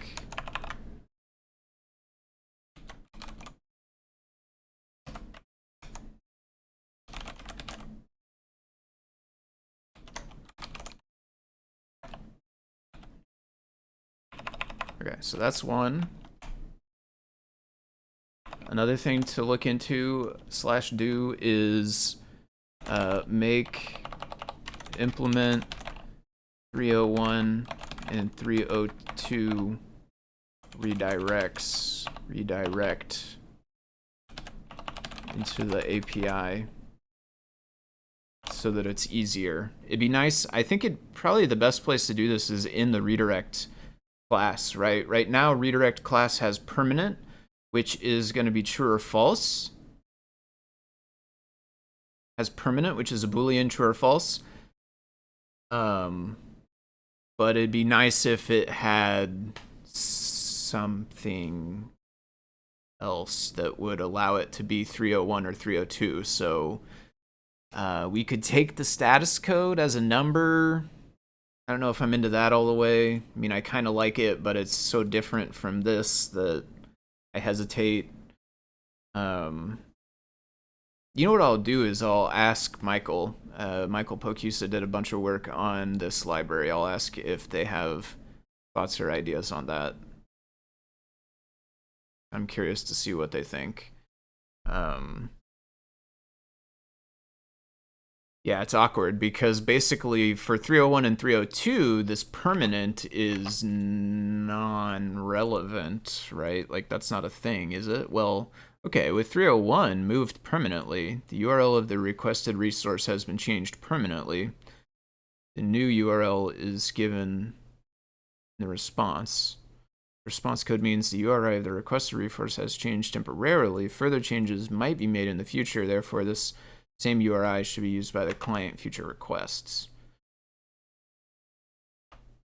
Yeah, I mean, they still kind of boil down to permanent and temporary, I guess. Boy, this is so weird. I never knew, I don't think, about 307 and 308. I'm pretty sure 301 and 302 are the only redirects I knew about. So I guess what we could go with is like maybe permanent and then I mean, method restricted is the adjective that is most descriptive that comes to mind for me. But I don't know if that's a term that's used. Maybe we could do both. Maybe you could pass that and a status number. I don't know. Somehow though, it'd be nice to have a easier way within the interface to do the 301 and the 302 rather than having to make that response sort of manually and pack in that header and all that stuff. But it was, yeah, I'm with you, Tyeth. 301 and 302, those are the ones I'm familiar with. I don't recall ever seeing 307 and 308 before, but that's what's built into there now. And I mean, MDN has got information on them, so like they're legit. They're just not ones I've ever run across. And it's interesting. I can't think of situations where you'd want that, but I'm sure there are some. I'm sure there are ways you could architect your app to where you would want to forward that post along, basically. Okay. Those, I think, are the two things. They're like kind of issue worthy inside HTTP server, but I don't have all my thoughts together enough to actually make an issue that's coherent, so I'm not going to do it right now. But this way it'll at least be written down somewhere. I am going to update my code here. I'm going to update my static files. I'll make a repo real fast and put this into it in case anybody wants to poke around on this.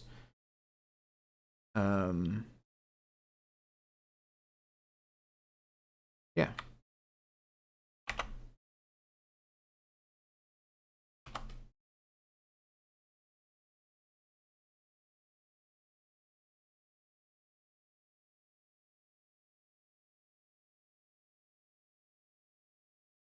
I could get ignore.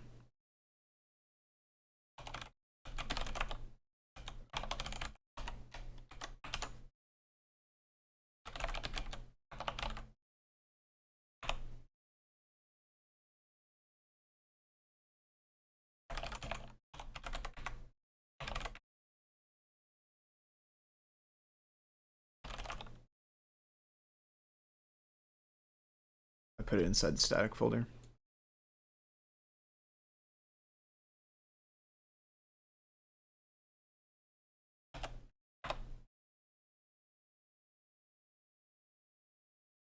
I think I can make commits before I actually hook up a remote.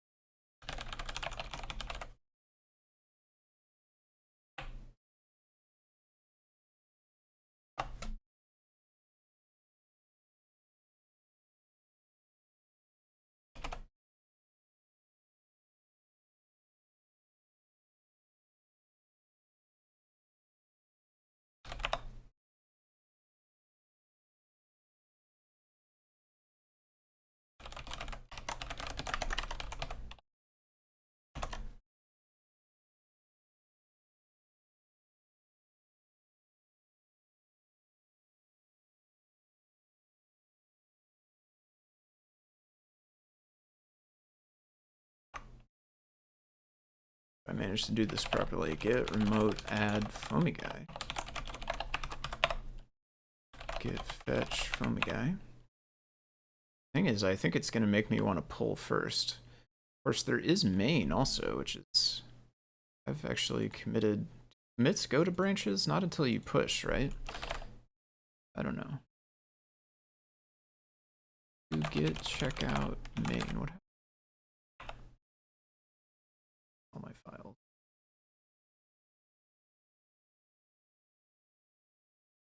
By merge.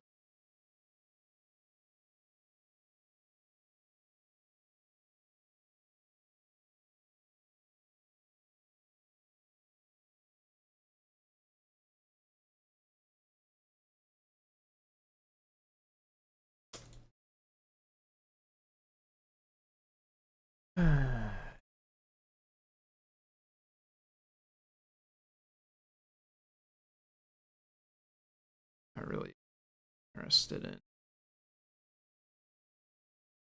I'm mucking about with Git right now, so what we're gonna do is copy all the files, check out main, paste all the files. Except we can't because they're gone.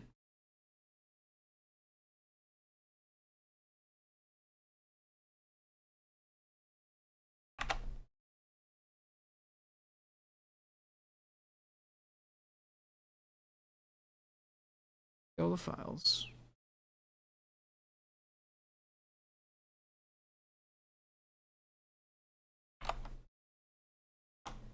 Them somewhere. Check out main.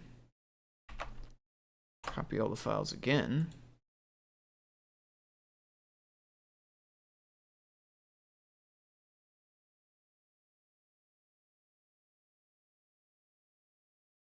Paste all the files.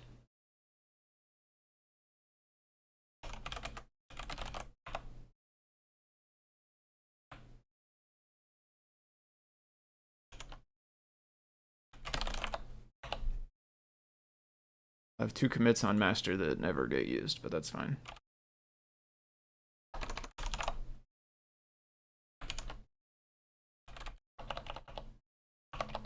Second initial commit, because that's how that works.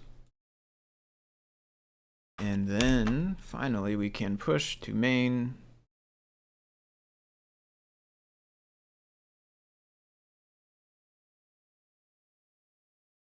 All right, cool. This is now into GitHub if anybody wants to play with it.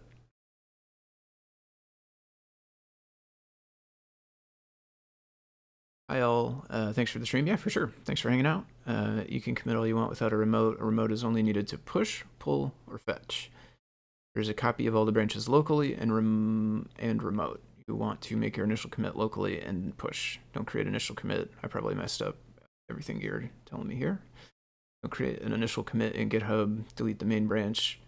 Push postmaster. The thing is I want to use main. I prefer to use main. And I prefer for master not to exist, but the problem is that it gets created by default by PyCharm, even though I tried to tell it main, and yeah, therefore I end up with master. But I would like for to use main by default, and I would like for master to never exist in the repo, if possible. This is not like I'm not going to go delete the repo if I mess it up or anything, but you can rename it locally. Okay, I'll have to try that next time. Keep it as that and then rename it. You could cherry pick. That's true. I could cherry pick it. I've been using that more lately. I would say I finally have got to the point where I'm pretty comfortable with cherry pick.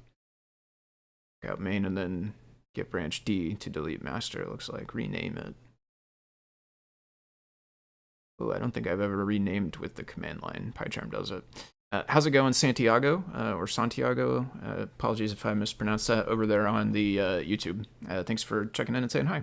Hope you enjoyed the stream. However, I will say I'm about to head out for now. So thank you to everybody for watching.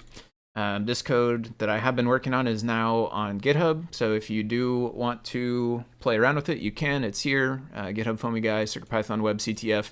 It's made for CircuitPython on currently I'm running on ESP32S2. It might possibly work on like ESP32S3.